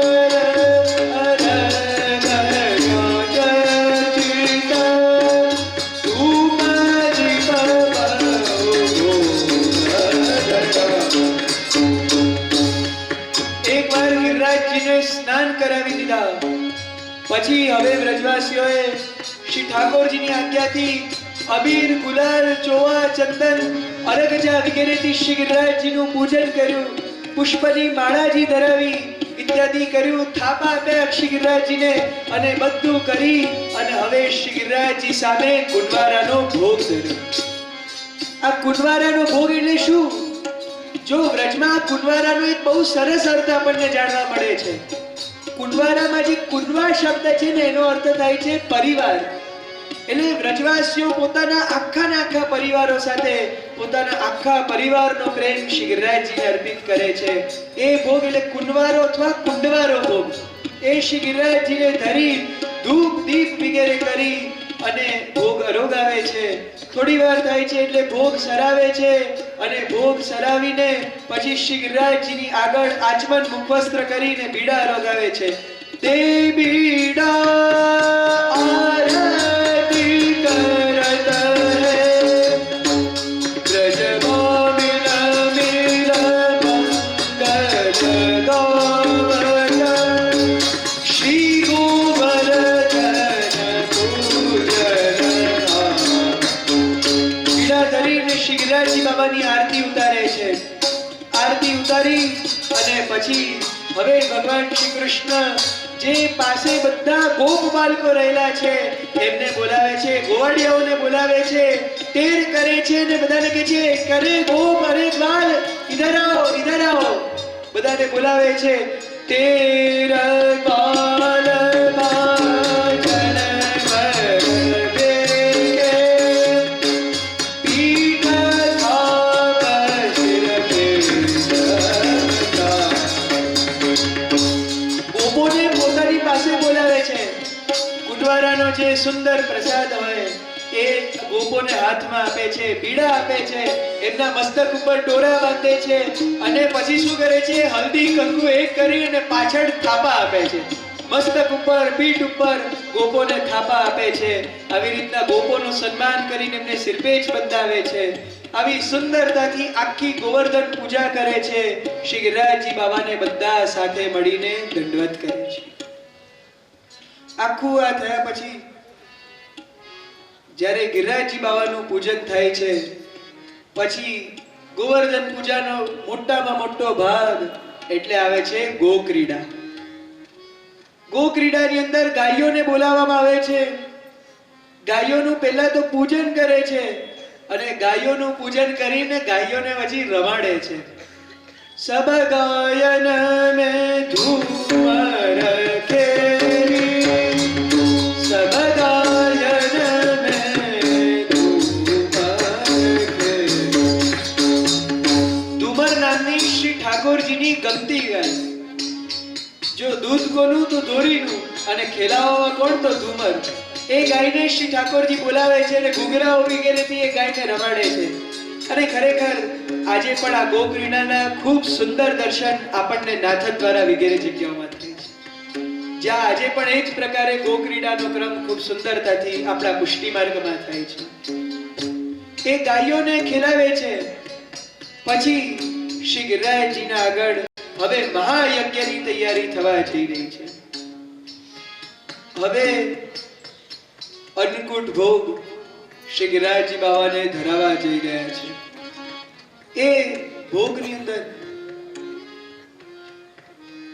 એ અન્નકૂટ ભોગ જે આ ગોવર્ધન લીલાનો મુખ્ય યજ્ઞ છે, આ અન્નકૂટ જ પોતાના અંદર એક યજ્ઞ છે. એ અન્નકૂટ ભોગની તૈયારી હવે ચાલુ થવા જઈ રહી છે. વ્રજ ભક્તો મોટા મોટા ગાડાઓ ભરી ભરીને ટોકરાઓ મસ્તક ઉપર લાવી લાવીને એક એક કરીને બધી સામગ્રી શ્રી ગિરિરાજજી સામે સાજવાની શરૂ કરે છે. સાજતા જાય છે, સાજતા જાય છે, સાજતા જાય છે, સાજતા જાય છે. સામગ્રીઓ ખૂટતી જ નથી, એનો કોઈ અંત જ નથી આવતો. એટલી બધી સામગ્રીઓ ત્યારે સિદ્ધ કરે છે. એમાં સૌથી આગળ અનસખડી અને દૂધઘર પધરાવવામાં આવે છે. દૂધઘરમાં વગેરે અલગ અલગ પ્રકારની સામગ્રીઓ, બાસુંદી, ઓટ્યો દૂધ વગેરે ઘણી બધી વસ્તુઓ. પછી અનસખડીની સામગ્રી જેમાં મઠડી, ચંદ્રકલા, સૂતરફેણી, બાવર, ઘેવર, ઇન્દ્રસા, ખોરા, પછી બાવર, જલેબી વગેરે, ખરમટ્ટા, કેટલી બધી સામગ્રી. સુરદાસજી જે કહે છે કે વ્યંજન બહોત બનાય કાલો નામ બખાનો. એટલી બધી સામગ્રીઓ સિદ્ધ કરી અને શ્રી ગિરિરાજજીની આગળ સાજવા લાગે છે. અને એમાં મુખ્ય વસ્તુ શું આવે છે? એ છે સખડી.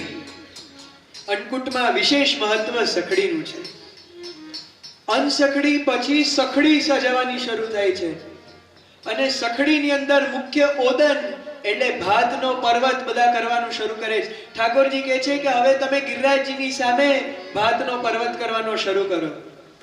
બધા વ્રજવાસીઓ ચોખા લાવી લાવી અને એ પકાયેલા ચોખાનો ઢેર કરવાનો શરૂ કરે છે. એ કરતા કરતા એ અન્નનો કોટ બને છે. એ ભાતનો કોટ એટલો બધો ઊંચો બનતો જ જાય છે, બનતો જ જાય છે. વિસ્તાર એનો વધતો જાય છે, વધતો જાય છે. આ દૃશ્ય જોઈને સુરદાસજી કહે છે, વ્યંજન બહુત બનાય ગહારો નામ બખારો ગયો ભાત કો કોટ ઓટ ગિરિરાજ જીવાનો. આ ભાતનો પર્વત એટલો બધો મોટો થઈ જાય છે ને કે આખા ને આખા શ્રી ગિરિરાજજીની પાછળ ઢકાઈ જાય છે. આ વ્રજવાસીઓનો પ્રેમ કે આટલા મહાકાય ગિરિરાજજી એની સામે એના કરતા ઊંચો આ વ્રજવાસીઓના પ્રેમથી બનેલો ભાતનો પર્વત થઈ જાય છે. આ ભાતના પર્વતની નીચે પેલા પાટિયાની સેવ પધરાવવામાં આવે છે, કેસર પધરાવવામાં આવે છે, નીચે હળદરનો અષ્ટદલ થાય છે, એના પર શ્વેત વસ્ત્ર સુત્યા પર ભાતનો આ પર્વત સ્થાપિત થાય છે. એ ભાતના પર્વતના મધ્યમાં કોણ બિરાજે છે? તો શિખર બિરાજે છે. એટલે ગુંજા 5 ગુંજા આવે, જેમાં મુખ્ય વચ્ચેનો એક શિખર હોય, જેની અંદર સુદર્શન ચક્રનો આકૃતિ બનાવવામાં આવે છે. એની અંદર એનું ચિહ્ન હોય છે.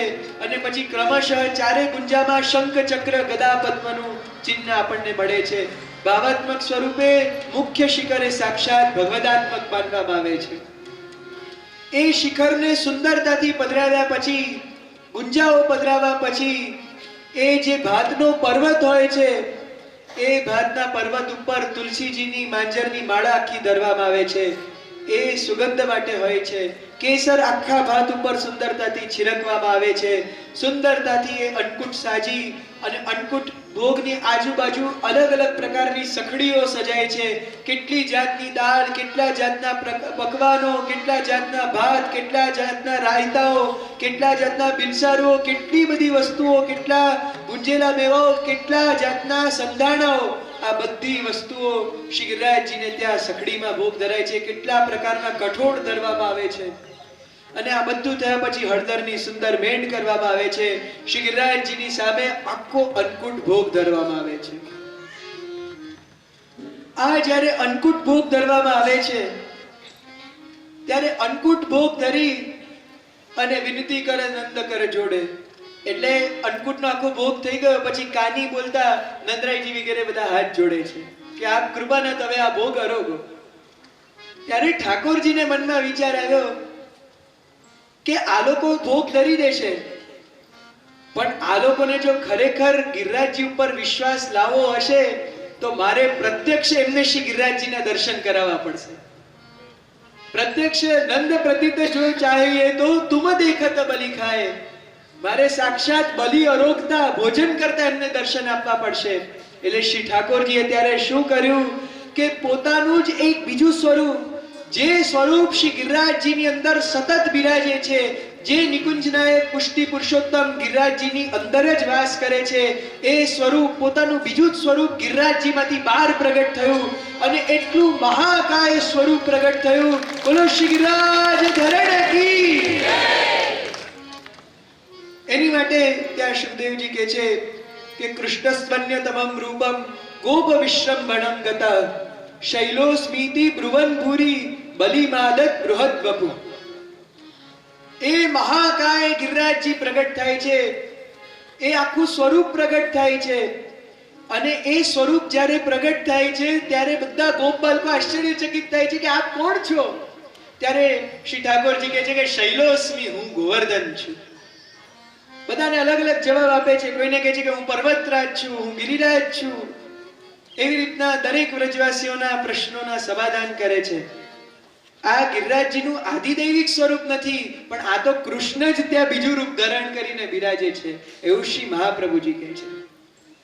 આખો આટલા બધાને પરિચય પોતાનો આપી અને પછી શ્રી ગિરિરાજજી શું કરે છે? એ આદિદૈવિક સ્વરૂપ આટલો બધો અન્નકૂટ ભોગ અરોગવાનો છે એટલે એક સાથે હજારો ભુજાઓ પ્રગટ કરે છે.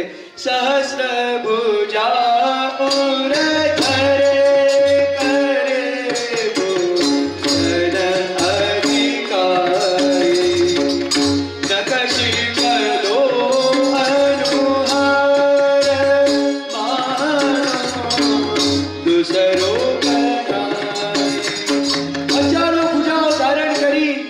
શ્રી ગિરિરાજજી એક એક ભગવાન પોતે લઈને આરોગવા લાગે છે.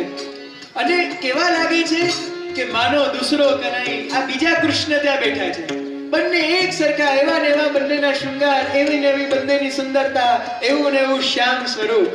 બંને આ બાજુ નંદરાજ કુમાર શ્રી કૃષ્ણ એક સ્વરૂપ પોતાનું ભોગ ધરે છે અને એક જ પોતાનું સ્વરૂપ ભોજન કરે છે.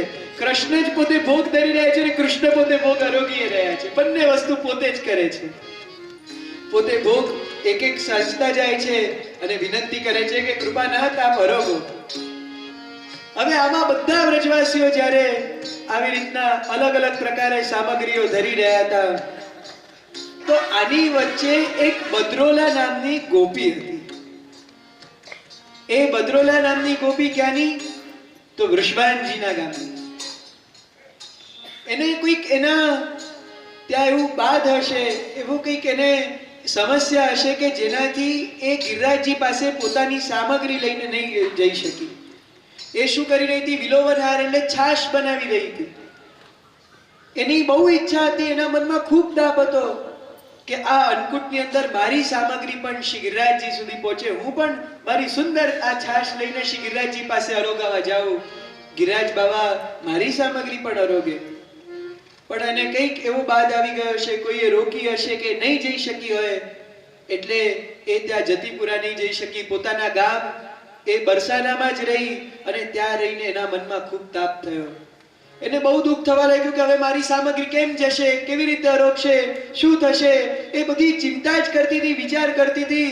આ બાજુ જતીપુરામાં બિરાજમાન શ્રી ગિરિરાજજી જે સહસ્ર ભુજાધારી છે, એ 1000 માંથી એક ભુજા શ્રી ગિરિરાજજી એટલી લાંબી કરી કે જતીપુરાથી છેક બરસાના પહોંચી ગઈ. અને એ ભુજાથી એના ઘરમાં એનું જે આ વિલોવનહારનું પાત્ર હતું એ લઈને પોતાની પાસે લઈને અરોગવા લાગ્યા. આવા કૃપાળુ છે શ્રી ગિરિરાજજી. જય શ્રી કંચનપુરી દિવ્ય દર્શન સોછાઈ બલિદીની હે પ્રાત છામ ચરે પુરનારી કદરુલા વૃષભાન કી રહી વિલોવનહાર તાકી બલિયુન દેવતા દીદી ભુજા પસાર કહત જય સાસિયા અપને અપને ડોલ કહત જય સાસિયા. શ્રી ગિરિરાજજી બિરાજતા આખા વ્રજની બધાની સામગ્રી સ્વીકાર કરી, બધા ઉપર કૃપા કરી. અને આવી રીતના શ્રી ઠાકોરજીએ પોતાની વાત પ્રત્યક્ષ બતાવી દીધી. નંદરાયજી વગેરેને અનુભવે કરાવી દીધો કે જે મત દેખ નંદ સુખ પાએ કાન દેવતા પ્રગટ દેખાય. કે લો હું તમને દેખાડી પણ દઉં કે આ દેવતા તમારાથી કેટલા પ્રસન્ન છે, તમારી બધી સામગ્રી તમારી સામે આરોગે છે, પ્રત્યક્ષ વે ભોજન કરે છે. ખરેખર આ બધી લીલાઓ જે કદાચ આપણને લાગે કે સારસ્વત કલ્પમાં જ થઈ શકે ને, જ્યારે શ્રી કૃષ્ણ બિરાજતા હતા, પણ આવી સારસ્વત કલ્પની લીલા પણ આવા ઘોર કલિકાલમાં આજથી 500 વર્ષ પહેલા શ્રી ગુસાઈજીએ ગોકુલને જતીપુરામાં પ્રગટ કરી દીધી. આ લીલા આજે પણ આપણે એના દર્શન કરી શકીએ. કઈ રીતના? જ્યાં આપણે જો એ લીલામાં જોઈએ છીએ કે બે કૃષ્ણના સ્વરૂપ છે. એક તો નંદલાલા નંદરાજ કુમાર શ્રી કૃષ્ણ જે ભોગ ધરે છે, અને એક એ ગિરિરાજજી ઉપર બિરાજતા પુરુષોત્તમ એ જે ભોગ અરોગે છે, એ ગિરિરાજજી પર બિરાજતા પુરુષોત્તમ જે આજે પણ આપણને દર્શન આપે છે, એ નિકુંજ નાયક શ્રી ગોવર્ધનનાથજી શ્રીનાથજી અને નંદરાજ કુમાર સ્વરૂપ એ ગોકુલમાં બિરાજતા જે શ્રીનાથજીના ગોદના ઠાકોરજી છે, એટલે શ્રી નવનીત પ્રિયાજી. આ દર્શન શ્રી ગુસાઈજીએ ફરીથી વ્રજભક્તોને આપ્યા. ક્યારે આપ્યા? કે જ્યારે ગોવર્ધન પૂજાનો સમય આવ્યો અને શ્રી ગુસાઈજીનું ઘર ક્યાં? ગોકુળમાં. શ્રી ગુસાઈજીના સેવ્ય એ સાત નિધિ અને શ્રી નવનીત પ્રિયાજી અને દેવતાના સ્વરૂપે ગિરિરાજજીના અંદર બિરાજતા અધિષ્ઠાતા દેવ સ્વરૂપ પુરુષોત્તમ એટલે ગિરિરાજજીની ઉપર બિરાજતા ગોવર્ધનધર શ્રીનાથજી બાબા. એટલે શ્રી ગુસાઈજીએ શું કર્યું કે આ નવનીત પ્રિયાજીને ગોવર્ધન પૂજા કરાવી અને સીધા શ્રી ગિરિરાજજી ઉપર શ્રીનાથજી બાવાની સાથે પધરાવ્યા. નવનીત પ્રિયાજી ઉપર શ્રીનાથજી સાથે બિરાજીને બંને ભોજન કરે છે. તે વખતે ફરીથી એવો અનુભવ થયો જેવો અનુભવ ભાગવતજીમાં વર્ણન હતું કે બંને કૃષ્ણના સ્વરૂપો એક સાથે ભેગા થાય છે. આવું શ્રી ઠાકોરજી ક્યારેય નથી કર્યું કે પોતાના બે અલગ અલગ સ્વરૂપો અને એકબીજાની સાથે આવા સેવક સેવ્યનો વ્યવહાર કરતા. આ વસ્તુની ખૂબ સુંદર યોજનાકાર શ્રી બાલકૃષ્ણ ભટ્ટજીએ પોતે વર્ણન કર્યું છે. જો શ્રી ગુસાઈજીની કૃપા હોય ને તો આવા દર્શન પ્રગટ થઈ શકે. અને કદાચ એ જ કૃપા હશે કે આજના દિવસે પણ આપણે જ્યારે દર્શન કરીએ છીએ કે પુષ્ટિ માર્ગમાં આપણા પ્રભુ અને ખાસ કરીને શ્રી નવનીત પ્રિયાજી આવા સુંદર ચાંડોલની અંદર ગોવર્ધન પૂજા કરવા વાજતે ગાજતે પધારે છે. એ ગોવર્ધન પૂજા કરવા પધારે છે એ નંદરાઈજીના પુત્રના ભાવથી, અને પછી ત્યાંથી ચાલીને શ્રીનાથજીના મંદિરે પધારે છે. ત્યાં જઈને બધા સ્વરૂપો સાથે શ્રીનાથજી સાથે ભોજન કરે છે, કારણ કે શ્રીનાથજી તો દેવ છે. જે દેવ એક જ માત્ર આપણા પુષ્ટિ માર્ગમાં છે, યહી હે કુલદેવ હમારો, કે જેમના મંદિરમાં આજે પણ ધ્વજા છે, કલશ છે, શિખર છે. તો એ દેવ શ્રી ગોવર્ધનનાથજી છે. એ ત્યાં બિરાજીને આખું ભોજન કરે છે અને બધા દંડવત કરે છે. એટલે ત્યારે આગળ કહે છે કે તસ્મૈ નમો વ્રજજનૈહિ સહ ચક્રેત મનાત્મના, કે ઠાકોરજી હવે ગિરિરાજજી પાસે જાય છે. આ આધિદૈવિક જે 1000 ભુજાવાળું સ્વરૂપ છે એને હાથ જોડીને દંડવત કરે છે. આ જોઈને વ્યાખ્યાકારોને પણ હસવું આવે છે કે સહ ચક્રેત મનાત્મના, આ ઠાકોરજી શું કરે છે? પોતાની જાતને દંડવત કરે છે. લીલા પ્રગટ કરવી છે ને, સાબે પોતે જ છે. એટલે આપણે કેમ અરીસામાં જોઈને પોતાની જાતને હાથ જોડતા એમ ઠાકોરજી કરી રહ્યા છે. હવે વ્રજભક્તોને તો બતાવવું પડે. એટલે એ દંડવત કરી અને પછી શ્રી ઠાકોરજી આજ્ઞા કરે છે કે ચલો હવે આપણે બધા સાથે મળીને શ્રી ગિરિરાજજીની પરિક્રમા કરીએ. શ્રી ગિરિરાજજીની પ્રદક્ષિણા કરે છે. એ પ્રદક્ષિણા જેના નામ પરથી આપણને એ સમજાય છે કે એ પ્રદક્ષિણા કેવી રીતે થવી જોઈએ. જો ઘણીવાર બધા મને પ્રશ્ન પૂછે કે આપણે પ્રદક્ષિણા કરીએ એ આ બાજુથી કરવાની કે આ બાજુથી કરવાની, પછી મહાપ્રભુજી નામ પાછળનો અર્થ બતાવે છે કે પ્રદક્ષિણા, એમાં દક્ષિણ શબ્દ છે. દક્ષિણ એટલે જમણી બાજુ. જેની આપણે પરિક્રમા કરતા હોઈએ એ આપણા જમણી બાજુ હોવા જોઈએ. એટલે અહીંયા ઠાકોરજી બિરાજતા હોય તો આપણે આમ થઈને આપણો જમણો હાથ શ્રી ઠાકોરજી તરફ રહે એવી રીતે પરિક્રમા કરવી જોઈએ. ઘણીવાર આપણી ત્યાં સેવા ક્રમમાં પરિક્રમા હોય છે, અક્ષય નવમી છે, ડોલ છે, ગોવર્ધન પૂજા છે, વર્ષમાં ઘણા બધા એવા પ્રસંગ હોય છે કે જ્યારે આપણે શ્રી ઠાકોરજી શ્રી ગિરિરાજજીની પરિક્રમા કરીએ છીએ. ખાસ તો જ્યારે આપણે વ્રજમાં જઈએ, વ્રજયાત્રા કરીએ પણ શ્રી ગિરિરાજજીની પરિક્રમા ન કરીએ તે વ્રજયાત્રા પૂર્ણ કહેવાય. એ શ્રી ગિરિરાજજીની પરિક્રમા તો વ્રજયાત્રાના પ્રાણ છે. અને જ્યારે આપણે માંગે પણ છીએ ત્યારે આપણે શું કહીએ છીએ કે માનસી ગંગા શ્રી હરિદેવ ગિરિવર કી પરિક્રમા દે.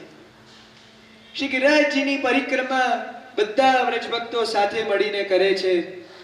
આખી સરસ રીતે શ્રી ગિરિરાજજીની પ્રદક્ષિણા કરે છે. પ્રદક્ષિણા કરી લે છે, પછી આવે એટલે ઠાકોરજી કહે છે કે ચલો બધા દંડવત કરો. પરિક્રમા થઈ જાય એટલે પાછા દંડવત કરવા જોઈએ. એમાં કદાચ ઠાકોરજીને એવું લાગ્યું હશે કે અમુક લોકોના દંડવત કરવામાં થોડી કચાશ છે, સરખા દંડવત નથી કરતા, સરખા વળતા નથી. એટલે શ્રી ઠાકોરજી બધાને ડરાવે છે કે ભાઈ ધ્યાન રાખજો, ગિરિરાજજી બહુ ચમત્કારી છે. ભાગવતજીમાં શ્લોક છે રીતસરના કે ઠાકોરજી સમજાવે છે કે આ શ્રી ગિરિરાજજી બાવાને પોતાનું માન રહે તો જ ગમે, અપમાન થાય ને તો શ્રી ગિરિરાજજી બહુ ખીજાઈ જાય છે. અને પછી કઈ કહેવાય નહીં, અપમાન એકવાર શ્રી ગિરિરાજજીનું કોઈ કરે ને પછી શ્રી ગિરિરાજજી વ્યાઘ્રનું સ્વરૂપ પણ ધારણ કરે, સિંહનું સ્વરૂપ પણ ધારણ કરે, પછી આપણને છોડે નહીં શ્રી ગિરિરાજજી. અને એ એક શ્રી ઠાકોરજી બતાવી રહ્યા છે કે શ્રી ગિરિરાજજીની સાથે વ્યવહારમાં કેટલું ધ્યાન રાખવું જોઈએ. ગિરિરાજજીનો અપરાધ કોઈ દિવસ થવો ન જોઈએ. આજે પણ પ્રત્યક્ષ સમયમાં પણ ઘણીવાર એવા અનુભવો થાય છે કે જેના અંદર શ્રી ગિરિરાજજીનો કોઈ અપરાધ કર્યો હોય છે ને ત્યારે શ્રી ગિરિરાજજી આખા ને આખા, અગર યાત્રાઓમાં આવું થયું હોય તો યાત્રાઓ આખી ડહી જાય છે. બહુ વાવાઝોડા, વરસાદો ઇત્યાદિ આવી જાય છે, ખૂબ વિનાશ થવા લાગે છે. શ્રી ગિરિરાજજી જેટલા જલ્દી પ્રસન્ન થાય છે એટલા જલ્દી ક્રોધિત પણ થઈ જાય છે.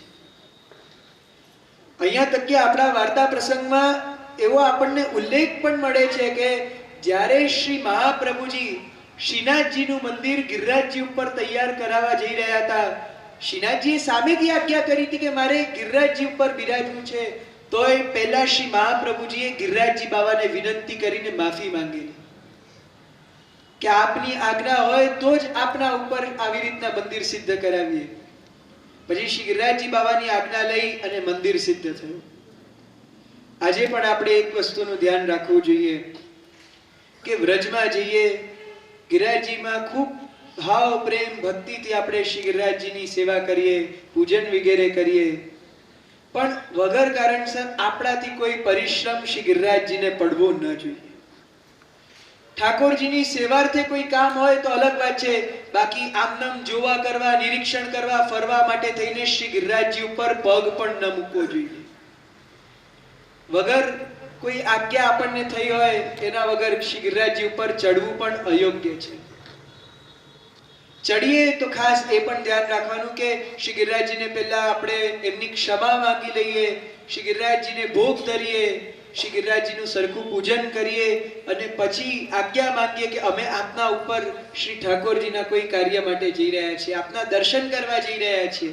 એવા ભાવ સાથે શ્રી ગિરિરાજજીની પાસે આપણે જો ઉપર જઈએ છીએ તો વાંધો નથી આવતો. તો અહીંયા શ્રી ઠાકોરજી એ જ કહે છે કે કોઈ પણ સ્વરૂપમાં, કારણ કે શ્રી ગિરિરાજજીના ઘણા સ્વરૂપ છે, તે કોઈ પણ સ્વરૂપમાં શ્રી ગિરિરાજજી આપણી સાથે ગમે તે કરી શકે, એટલે ગિરિરાજજીનો અપરાધ તો ભૂલીને પણ નહીં કરતા. તો આ બધી વસ્તુ કહીને શ્રી ગિરિરાજજીની આખી પૂજા અન્નકૂટ બધું સમાપ્ત કરી અને હવે શ્રી ઠાકોરજી કહે છે કે ચલો હવે આપણે બધા પાછા પોતાના ઘરે જઈએ. એટલે હવે શ્રી ઠાકોરજી પાછા પોતાના ઘરે પધારે છે. પૂજ કે ઘર આએ ગોવર્ધન, પૂજ કે ઘર આએ જનની જસોદા કરત આરતી, મોતીન ચોક પુરાય ગોવર્ધન, પૂજ કે ઘર આય. બધા ગિરિરાજજીની પૂજા કરીને પણ થાકી હારીને નહીં, હા, એકદમ આનંદિત થઈને સાક્ષાત ગિરિરાજજી તો દર્શન આપ્યા આજે અમને એમ કરીને બધા ખૂબ પ્રસન્નતાથી આવી રહ્યા છે. શ્યામ સુંદરનું એ સુંદર સ્વરૂપ જે હવે ધીમે ધીમે દિવસ ઢળતો જાય છે ને પાછા પધારે છે. ઘરે પધારતા શ્યામ સુંદર માટે શ્રી યશોદાજી આરતી તૈયાર રાખે છે. ચૂંટના દીવલાની 4 મુઠિયાની આરતી શ્રી યશોદાજી ત્યારે જ્યારે ઘરે પ્રભુ આવું સુંદર પૂજન કરાવીને પધારે છે ત્યારે એવા શ્યામ સુંદરને કોઈની નજર ન લાગે એટલે આરતી ઉતારે છે. એ આરતી ઉતારે છે અને આખું ઘર નંદાલય સજાવીને રાખે છે. મંગલ કલશ બિરાજત દ્વારે, વંદન ભારત રાય, નાલદાસ ગિરિધર ગિરિ પૂજો, બૈદતન મન ભાય ગોવર્ધન, પૂજ કે ઘર આય. લાલદાસ દર્શન કરી રહ્યા છે કે આ મંગલ કલશો બિરાજી રહ્યા છે, બધા દ્વારો ઉપર સુંદર તોરણો બાંધેલા છે અને ગિરિધર ગિરિની પૂજા કરીને પાછા પધારે છે. એ ગિરિરાજજીના નરેશ ગોવર્ધનો ધરણધીર શ્રીનાથજી બાવા પાછા પધારી રહ્યા છે ગિરિરાજજીની સુંદર પૂજા કરીને. આવા દર્શન એમને થાય છે. આ ગોવર્ધન પૂજાના દર્શન બધાએ કર્યા. કોણે કોણે કર્યા? વ્રજવાસીઓએ કર્યા, પછી ગોપીજનો જે બીજા બધા હતા એમણે કર્યા, ભગવતીઓએ કર્યા, અષ્ટસખાએ કર્યા, એની સાથે હજી એક જણાએ કર્યા. કોણે કર્યા? સુરદાસજીએ તો કર્યા જ. હજી એક જણાએ ઉપર સ્વર્ગમાં બેસેલા ઇન્દ્રદેવે.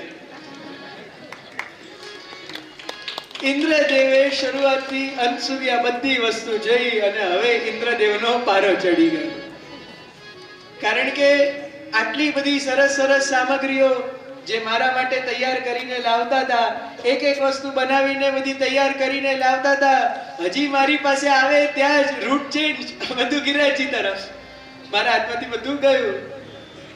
એટલે હવે ઇન્દ્રદેવને ગુસ્સો આવશે. આ ઇન્દ્રદેવને ગુસ્સે કરવા જ ઠાકોરજીની ઈચ્છા હતી કે જેટલા ગુસ્સે થાય એટલા ગુસ્સે કરો. ઇન્દ્રદેવનો જે અહંકારનો ઘડો જેટલો ભરાતો એટલો ભરો. એટલે એ ક્રોધ અપાવવા જ આ પ્રભુએ લીલા કરેલી.